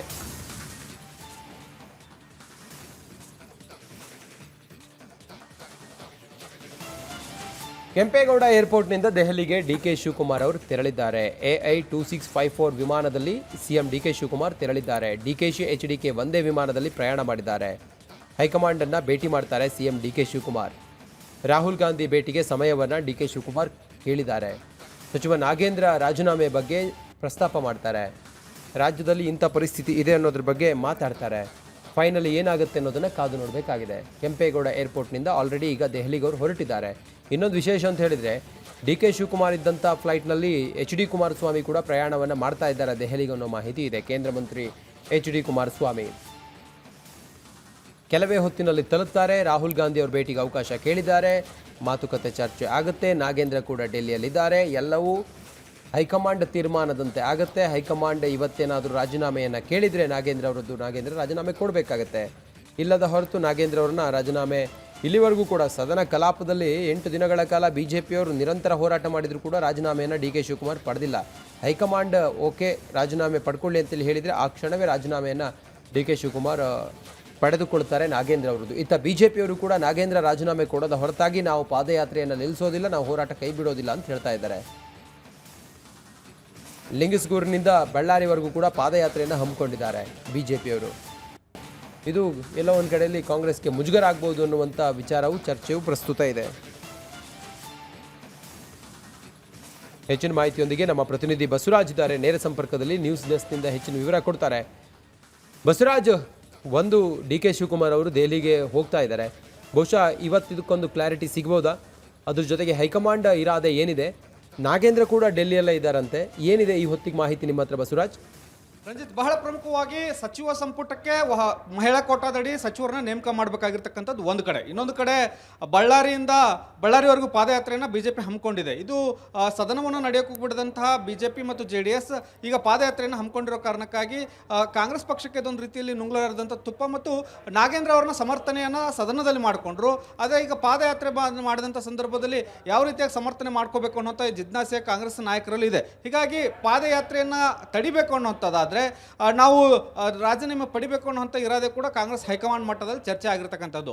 ಬಹಳ ಪ್ರಮುಖವಾಗಿ ಸಾಕಷ್ಟು ಡ್ಯಾಮೇಜ್ ಆಗ್ತಾ ಇರೋದ್ರಿಂದ ಇದನ್ನು ಮತ್ತೆ ಮುಂದುವರ್ಸ್ಕೊಂಡು ಹೋಗೋದು ಬೇಡ ಅನ್ನುವಂಥ ಲೆಕ್ಕಕ್ಕೆ ಹೈಕಮಾಂಡ್ ನಾಯಕರು ಬಂದಿದ್ದಾರೆ ಅನ್ನುವಂಥ ಲೆಕ್ಕಾಚಾರಗಳಿದ್ದಾವೆ. ಹಾಗಾಗಿ CM ಡಿ.ಕೆ. ಶಿವಕುಮಾರ್ ಅವರನ್ನ ದೆಹಲಿ ನಾಯಕರೇ ಕರೆಸ್ಕೊಳ್ತಾ ಇದ್ದಾರೆ. ರಾಹುಲ್ ಗಾಂಧಿ ಅವ್ರ ಜೊತೆಗೆ ಇವತ್ತು ಚರ್ಚೆ ಮಾಡುವಂಥ ಸಾಧ್ಯತೆಗಳಿದ್ದಾವೆ. ಮಧ್ಯಾಹ್ನ 12:30 ಬಳಿಕ ಅವರಿಗೆ ಅಪಾಯಿಂಟ್ಮೆಂಟ್ ಇದೆ ರಾಹುಲ್ ಗಾಂಧಿ ಅವ್ರ ಜೊತೆಗೆ ಅನ್ನುವಂಥ ಮಾಹಿತಿಗಳಿದ್ದಾವೆ. ಅದಕ್ಕೂ ಮುಂಚಿತವಾಗಿ ಸುರ್ಜೇವಾಲಾ ಹಾಗೂ ವೇಣುಗೋಪಾಲ್ ಜೊತೆ ಡಿ.ಕೆ. ಶಿವಕುಮಾರ್ ಅವರು ಮಾತನಾಡ್ತಾರೆ ಅನ್ನುವಂಥದ್ದು ಮಾಹಿತಿಗಳು ಇದಾವೆ. ಈ ವೇಳೆ ನಾಗೇಂದ್ರ ಅವರನ್ನ ಸಂಪುಟದಲ್ಲಿ ಇಟ್ಕೊಂಡ್ರೆ ಏನೆಲ್ಲ ಸಮಸ್ಯೆಗಳು ಬರ್ತವೆ, ಅವರನ್ನ ತೆಗೆದ್ರೆ ಯಾವ ರೀತಿಯಾಗಿ ಬಚಾವ್ ಆಗಬಹುದು, ಅಥವಾ ಮುಂದಿನ ಯಾರೆಲ್ಲ ಅಸಮಾಧಾನ ತಗೊಂಡಿದಾರಲ್ಲ ಅವ್ರನ್ನ ಹೇಗೆ ಮನವೊಲಿಸಬಹುದು ಅನ್ನುವಂಥ ಲೆಕ್ಕಾಚಾರವಾಗಿ ಒಂದು ಸಣ್ಣ ಮಟ್ಟದ ಚರ್ಚೆ ಆಗುತ್ತೆ. ಆನಂತರ ರಾಹುಲ್ ಗಾಂಧಿ ಅವ್ರ ಜೊತೆಗೆ ಚರ್ಚೆ ಆಗುತ್ತೆ ಅನ್ನೋಂಥ ಮಾಹಿತಿಗಳಿದಾವೆ. ಈಗಿರ್ತಕ್ಕಂಥ ಮಾಹಿತಿಯ ಪ್ರಕಾರ ನಾಗೇಂದ್ರ ಅವ್ರನ್ನ ಉಳಿಸ್ಕೊಳ್ಬೇಕು ಅನ್ನೋಂಥ ಇರಾದೆ CM ಅವ್ರಿಗೂ ಇದೆ. ಆದರೆ ಹೈಕಮಾಂಡ್ ಮಟ್ಟದಲ್ಲಿ ಒಂದಷ್ಟು ಡ್ಯಾಮೇಜ್ ಆಗ್ತಾ ಇದೆ ಅನ್ನೋಂಥ ಅಭಿಪ್ರಾಯ ಇರೋದ್ರಿಂದ ಇದನ್ನ ಯಾವ ರೀತಿಯಾಗಿ ಹೈಕಮಾಂಡ್ ನಿರ್ದೇಶನವನ್ನು CM ಅವ್ರಿಗೆ ಕೊಡ್ತಾರೆ ಅನ್ನೋಂಥದ್ದು ಬಹಳ ಪ್ರಮುಖ ಆಗುತ್ತೆ. ಒಂದು ರಾಜ್ಯದ ನಾಯಕರು ಒಕ್ಕೂರಲಿಂದ ಇಲ್ಲ ಅವರು ಇರಬೇಕು, ಈಗ ರಾಜೀನಾಮೆ ತೆಗೆದುಕೊಂಡ್ರೆ ಬೇರೆ ಸಂದೇಶ ಹೋಗುತ್ತೆ ಅನ್ನುವಂಥ ಒಂದಷ್ಟು ಅವರಿಗೆ ಒತ್ತಡವನ್ನು ಹೇರಿದ್ರೆ ಹೈಕಮಾಂಡ್ ಕೂಡ ಒಂದು ರೀತಿಯಲ್ಲಿ ಮಣಿಬಹುದು. ಆದಾಗ್ಯೂ ಕೂಡ ಸಚಿವ ನಾಗೇಂದ್ರ ಅವರ ವಿಚಾರದಲ್ಲಿ ಕಾಂಗ್ರೆಸ್ ಹೈಕಮಾಂಡೇ ಸೀರಿಯಸ್ ಆಗಿರೋದ್ರಿಂದ ಅವರನ್ನು ಯಾವ ರೀತಿಯಾಗಿ ನಡೆಸ್ಕೊಳ್ಬೇಕು ಮತ್ತು ಅವರಿಗೆ ಯಾವ ರೀತಿಯಾಗಿ ಮನವರಿಕೆ ಮಾಡಿಕೊಡ್ಬೇಕು, ಯಾಕೆ ಈ ನಿಮ್ಮ ರಾಜೀನಾಮೆಯನ್ನು ಪಡಿತಾ ಇದ್ದೇವೆ ಅನ್ನೋಂಥದ್ದು ಒಂದು ಮನವರಿಕೆ ಮಾಡಿಯೇ ಒಂದು ಅವರಿಗೆ ಸೂಚನೆ ಕೊಡಬೇಕು ಅನ್ನುವಂಥ ಲೆಕ್ಕಾಚಾರಗಳು ಕೂಡ ಅವರ ಮಟ್ಟದಲ್ಲಿ ಚರ್ಚೆ ಇರ್ತಕ್ಕಂಥದ್ದು. ಎಲ್ಲವೂ ಕೂಡ ರಾಹುಲ್ ಗಾಂಧಿ ಅವರ ಜೊತೆಗೆ CM ಅವರ ಭೇಟಿಯ ನಂತರ ಕೂಡ ಈ ಒಂದು ಮಾಹಿತಿಗಳು ಲಭ್ಯ ಆಗ್ತವೆ. ಒಂದು ಸಚಿವ ಸಂಪುಟದಕ್ಕೂ ಸಣ್ಣ ಮಟ್ಟದ ಸರ್ಜರಿ ಆಗಬಹುದು ಅನ್ನುವಂಥದ್ದಿದೆ. ಇನ್ನೊಂದು ಒಬ್ಬರನ್ನ ಸಚಿವರನ್ನ ಬಿಟ್ಟು ಒಟ್ಟು 3 ಜನರನ್ನ ಸಚಿವ ಸಂಪುಟಕ್ಕೆ ತೆಗೆದುಕೊಳ್ಳಬಹುದು ಅನ್ನುವಂಥದ್ದಿದೆ. ಹಾಗಾಗಿ ನಾಗೇಂದ್ರ ಹಾಗೂ ಇನ್ನೊಬ್ಬ ಸಚಿವರನ್ನ ಯಾರನ್ನ ಕೈ ಬಿಡ್ತಾರೆ ಅನ್ನೋಂಥದ್ದು ಕೂಡ ಕಾಂಗ್ರೆಸ್ ಹೈಕಮಾಂಡ್ ಮಟ್ಟದಲ್ಲಿ ಚರ್ಚೆ ಆಗ್ತಕ್ಕಂಥದ್ದು. ಬಹಳ ಪ್ರಮುಖವಾಗಿ ಜಮೀರ್ ಅವರ ಹೆಸರು ಕೇಳಿ ಬರ್ತಾ ಇದೆ. ಅದಾಗಿ ಕೂಡ ಒಕ್ಕಲಿಗ ಕೋಟ ಆಗಿರೋದ್ರಿಂದ ಒಕ್ಕಲಿಗ ಕೋಟದಲ್ಲಿ ಯಾರನ್ನಾದ್ರೂ ಕೈ ಬಿಡ್ತಾರೆ ಅನ್ನೋಂಥದ್ದು ಕೂಡ ಚರ್ಚೆಗಳಿದ್ದಾವೆ. ಅವೆಲ್ಲವೂ ಕೂಡ ಹೈಕಮಾಂಡ್ ನಾಯಕರ ಜೊತೆ ಚರ್ಚೆ ಬಳಿಕ ಒಂದು ಅಂತಿಮವಾದಂಥ ನಿರ್ಧಾರಗಳು ಹೊರಬೀಳುವಂಥ ಸಾಧ್ಯತೆಗಳಿದ್ದಾವೆ. Ranjit. Okay Basavaraj, thank you ನಿಮ್ಮೆಲ್ಲ ಮಾಹಿತಿಗಾಗಿ. CM ಡಿ.ಕೆ. ಶಿವಕುಮಾರ್ ಅವರು ದೆಹಲಿಗೆ ತೆರಳಿದ್ದಾರೆ. ಇದೇ ವಿಚಾರಕ್ಕೆ ಸಂಬಂಧಪಟ್ಟಂತೆ ಸಚಿವ ಈಶ್ವರ್ ಖಂಡ್ರೆ ಅವರು ಮಾತಾಡಿದ್ದಾರೆ. CM ದೆಹಲಿಗೆ ತೆರಳಿದ್ದಾರೆ, ಅದರ ಜೊತೆಯಲ್ಲಿ ಅಲ್ಲಿ ಕೇಂದ್ರ ಸಚಿವರನ್ನ ಭೇಟಿಯಾಗಲಿದ್ದಾರೆ ಅಂತ ಹೇಳಿದ್ದಾರೆ ಈಶ್ವರ್ ಖಂಡ್ರೆ. ನೀರಾವರಿ ಇಲಾಖೆಯ ಸಭೆಯಲ್ಲೂ ಕೂಡ ಭಾಗಿಯಾಗ್ತಾರೆ ಅಂತ ಸಚಿವ ಈಶ್ವರ್ ಖಂಡ್ರೆ ಮಾಹಿತಿ ನೀಡಿದ್ದಾರೆ. ಕೃಷ್ಣ, ಮಹದಾಯಿ, ಕಾವೇರಿ ನೀರು ವಿಚಾರ ಕೂಡ ಚರ್ಚೆ ಆಗುತ್ತೆ ಅಂತ ಈ ಸಂದರ್ಭದಲ್ಲಿ ಈಶ್ವರ್ ಖಂಡ್ರೆ ಹೇಳಿದ್ದಾರೆ. ಮಾನ್ಯ ಮುಖ್ಯಮಂತ್ರಿಗಳು ದೆಹಲಿಗೆ ಹೋಗಿದ್ದಾರೆ. ಕೇಂದ್ರ ಸಚಿವರುಗಳಿಗೆ ಮತ್ತು ದೆಹಲಿ ನಮ್ಮ ವರಿಷ್ಠ ನಾಯಕರಿಗೆ ಭೇಟಿ ಆಗ್ತಾ ಇದ್ದಾರೆ. ಸಾಯಂಕಾಲ ಬರ್ತಾ ಇದ್ದಾರೆ ಮತ್ತು ಆಲ್ ಇಸ್ ವೆಲ್. ಸರ್, ಇವತ್ತು ಸಭೆ ಕೂಡ ನೀರಾವರಿ ವಿಚಾರವಾಗಿ ಸಭೆ ಕೂಡ ನೀರಾವರಿ ಸಭೆ ಇದೆ. ನೀರಾವರಿ ಅನೇಕ ವಿಷಯಗಳಿದ್ದಾವೆ. ಮಹದಾಯಿ ಇದೆ, ಕೃಷ್ಣ ಇದೆ, ಇವತ್ತು ಬೇರೆ ಬೇರೆ ಅನೇಕ ರಾಜ್ಯದ ಅಭಿವೃದ್ಧಿ ಬಗ್ಗೆ ಚರ್ಚೆ ಮಾಡುವಂಥದ್ದಿದೆ. ರಾಜ್ಯದ ಸಮಗ್ರ ಅಭಿವೃದ್ಧಿಗಾಗಿ ಇವತ್ತು ಹಗಲಿರುಳು ಮಾನ್ಯ ಮುಖ್ಯಮಂತ್ರಿಗಳು ನಾವೆಲ್ಲ ಶ್ರಮ ಮಾಡ್ತಾ ಇದ್ದೇವೆ. ಮಾನ್ಯ ಕೆಪಿಎಸ್ಸಿಯಲ್ಲಿ ಬ್ರಹ್ಮಾಂಡ ಭ್ರಷ್ಟಾಚಾರದ ವಿಚಾರ, AS ಅಧಿಕಾರಿಗೆ CID ನೋಟಿಸ್ ಅನ್ನ ಕೊಟ್ಟಿದೆ. ಇವತ್ತು ವಿಚಾರಣೆಗೆ ಹಾಜರಾಗೋದಕ್ಕೆ ಸೂಚನೆಯನ್ನ ಕೊಡಲಾಗಿದೆ. AS ಜ್ಞಾನೇಂದ್ರ ಕುಮಾರ್ಗೆ ನೋಟಿಸ್ ಅನ್ನ ನೀಡಿದ್ದಾರೆ. ಇತರೆ ಕೆಲ ಅಧಿಕಾರಿಗಳಿಗೂ ಕೂಡ ನೋಟಿಸ್ ಅನ್ನ ಕೊಡಲಾಗಿದೆ. ಶಿವಶಂಕರಪ್ಪ ಜೊತೆಯಲ್ಲಿ ಕೆಲಸ ಮಾಡಿದ್ದವರು ಬೆಳಿಗ್ಗೆ 11 ಗಂಟೆಗೆ ವಿಚಾರಣೆಗೆ ಬರೋದಕ್ಕೆ ಸೂಚನೆಯನ್ನ ನೀಡಿದ್ದಾರೆ. ಶಿವಶಂಕರಪ್ಪ ಇವ್ರ ಜೊತೆ ಕೆಲಸ ಮಾಡಿದ್ರಲ್ಲ ಕೆಲವು AS ಅಧಿಕಾರಿಗಳು, ಬಹುಶಃ ಶಿವಶಂಕರಪ್ಪ ಭ್ರಷ್ಟ ಅಂಥೇಳಿ ತಿಳಿದ ನಂತರ ಇವ್ರ ಜೊತೆ ಕೆಲಸ ಮಾಡಿದವರು ಕೂಡ ಭ್ರಷ್ಟರು ಅನ್ನುವಂಥ ಆಲೋಚನೆ, ಏನಾದರೂ ಇವ್ರ ಜೊತೆಯಲ್ಲಿ ವ್ಯಾವಹಾರಿಕವಾಗಿ ಸಂಬಂಧ ಇದೆಯಾ ಅನ್ನುವಂಥ ಅನುಮಾನದ ಹಿನ್ನೆಲೆಯಲ್ಲಿ ನೋಟಿಸನ್ನು ಕೊಟ್ಟು ವಿಚಾರಣೆಗೆ ಬರುವಂತೆ ಸೂಚನೆಯನ್ನು ಕೊಟ್ಟಿದ್ದಾರೆ. KPSC ಬ್ರಹ್ಮಾಂಡ ಭ್ರಷ್ಟಾಚಾರದಲ್ಲಿ ಈಗ ಶಿವಶಂಕರಪ್ಪ ಅವರ ಸಂಪರ್ಕದಲ್ಲಿ ಇದ್ದಂಥ ಕೆಲವು ಹಿರಿಯ ಅಧಿಕಾರಿಗಳಿಗೆ ನೋಟಿಸ್ ಕೊಟ್ಟು ವಿಚಾರಣೆಗೆ ಬರೋದಕ್ಕೆ ಸೂಚನೆಯನ್ನು ಕೊಟ್ಟಿದ್ದಾರೆ. IAS ಅಧಿಕಾರಿ ಜ್ಞಾನೇಂದ್ರ ಕುಮಾರ್ಗೆ ನೋಟಿಸ್ ಕೊಟ್ಟಿದ್ದಾರೆ. ಅವ್ರ ಜೊತೆಗೆ ಇನ್ನು ಕೆಲವರು ಅಭಿಷೇಕ್ ಜೈಶಂಕರ್ ನೇರ ಸಂಪರ್ಕದಲ್ಲಿ ಹೆಚ್ಚಿನ ಮಾಹಿತಿ ಕೊಡ್ತಾರೆ. ಅಭಿಷೇಕ್, ಯಾರ್ಯಾರಿಗೆ ಶಿವಶಂಕರಪ್ಪ ಅವ್ರ ಸಂಪರ್ಕದಲ್ಲಿ ಇದ್ದವರಿಗೆ ನೋಟಿಸನ್ನು ಕೊಟ್ಟಿದ್ದಾರೆ, ಎಷ್ಟು ಗಂಟೆಗೆ ಹಾಜರಾಗ್ತಾರೆ, ಏನೇನು ಅನುಮಾನಗಳಿದ್ದಾವೆ, ಇಲ್ಲಿವರೆಗೂ ಏನೇನು ತಿಳಿದು ಬಂದಿದೆ ಅಭಿಷೇಕ್?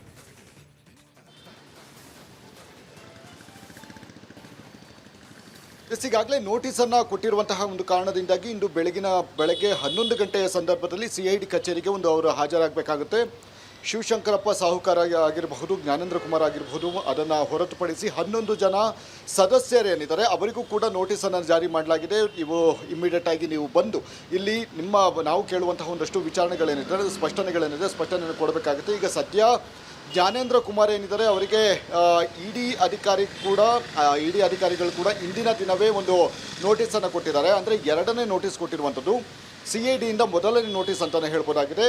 ಈಗ ಪೊಲೀಸ್ ಇದರಲ್ಲಿ ಹೇಳಬೇಕು ಅಂತ ಹೇಳಿದ್ರೆ ಅಪ್ಸ್ಕ್ಯಾಂಡಿಂಗ್ ಅಂದರೆ ಪರಾರಿ ಸ್ಥಿತಿಯಲ್ಲಿರುವಂತಹ ಜ್ಞಾನೇಂದ್ರ ಕುಮಾರ್ ಬರುವಂತಹ ಸಾಧ್ಯತೆ ತೀರಾ ಕಡಿಮೆ ಇದೆ ಅಂತಲೇ ಹೇಳ್ಬೋದಾಗಿದೆ. ಆದರೆ ಶಿವಶಂಕರಪ್ಪ ಸಾಹುಕಾರ್ ಬರಬಹುದು ಮತ್ತು ಸದಸ್ಯರು ಅಂದರೆ ಉಳಿದಂತಹ ಸದಸ್ಯರೇನಿದ್ದಾರೆ ಅವರನ್ನು ಕೂಡ ಇಲ್ಲಿ ಇಂದು ಹಾಜರಾಗುವಂತಹ ಸಾಧ್ಯತೆಗಳು ಕೂಡ ಇದೆ. ಅಥವಾ ಇಂದು ಬರೋದಕ್ಕೆ ಸಕಾರಣವನ್ನು ನೀಡಿ ನೋಟಿಸನ್ನು ಅಂದರೆ ವಿಚಾರಣೆಯನ್ನು ತಪ್ಪಿಸಿಕೊಳ್ಳುವಂತಹ ಸಾಧ್ಯತೆಗಳು ಕೂಡ ತಳ್ಳಿ ಹಾಕುವಂತಿಲ್ಲ ಶಿವಶಂಕರಪ್ಪ ಸಾಹುಕಾರ್ ಅವರದ್ದು. ಹೀಗಾಗಿ ಇಂದು 11 ಗಂಟೆಯ ಬಳಿಕ ಯಾವ ರೀತಿಯಾದಂತಹ ಡೆವಲಪ್ಮೆಂಟ್ ಆಗುತ್ತೆ ಅನ್ನುವಂಥದ್ದು ಮುಂದಿನ ಹಂತದಲ್ಲಿ ಕಾದು ನೋಡಬೇಕಾಗಿದೆ. ಈಗಾಗಲೇ ಏನು ಮೊನ್ನೆ ಎಷ್ಟೇ ದಾಳಿ ನಡೆದಂತಹ ಸಂದರ್ಭದಲ್ಲಿ ಮದರ್ ಡಿವೈಸ್ ಅಂತ ಏನು ಹೇಳಲಾಗುತ್ತೆ ಅದೇ ಒಂದು ಇಲ್ಲ, ಏನು DVR ಏನಿದೆ ಅದೇ ಇಲ್ಲ ಅಂತ ಹೇಳಿದ್ರೆ ಇಲ್ಲಿ ಸಂಪೂರ್ಣವಾಗಿ ಈ ಒಂದು ಹಗರಣವನ್ನು ಮುಚ್ಚಿಡುವಂತಹ ಒಂದು ಪ್ರಯತ್ನ ಮತ್ತು ಸಾಕ್ಷಿ ನಾಶಗಳನ್ನು ಮಾಡುವಂತಹ ಪ್ರಯತ್ನಗಳು ನಡೆದಿದೆ ಅಂತ ಹೇಳಿ ಮೇಲ್ನೋಟಕ್ಕೆ ಗೊತ್ತಾಗುತ್ತೆ.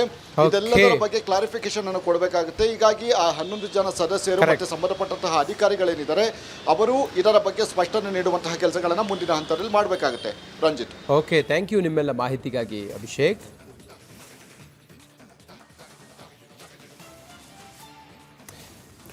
ರೈಟ್, ಗಮನಿಸಿದ್ವಿ ಸಾಕಷ್ಟು ವಿಚಾರಗಳನ್ನು. ಒಂದು ಜನಾಭಿಪ್ರಾಯ ಈ ಇಡೀ ದಿನ ಕೂಡ ನೀವು ಕೂಡ ವಾಟ್ಸಪ್ ಮಾಡಿ ಈ ವಿಚಾರಕ್ಕೆ ಸಂಬಂಧಪಟ್ಟಂತೆ ಮೆಸೇಜ್ ಅನ್ನು ಕಳಿಸಬಹುದು. ಇದಾಗಿತ್ತು ಈ ಕ್ಷಣದ ಪ್ರಮುಖ ಅಪ್ಡೇಟ್ಸ್. ನೋಡ್ತಾ ಇರಿ ರಿಪಬ್ಲಿಕ್ ಕನ್ನಡ, ಇದು ನಿಮ್ಮ ಧ್ವನಿ. ಅರೆ ಕಡಿಮೆ ಹಾಕು ಆದ್ರೆ ಅಸಲಿ ಹಾಕು. MDH ಕಾಶ್ಮೀರಿ ಕೆಂಪು ಮೆಣಸಿನ ಪೌಡರ್.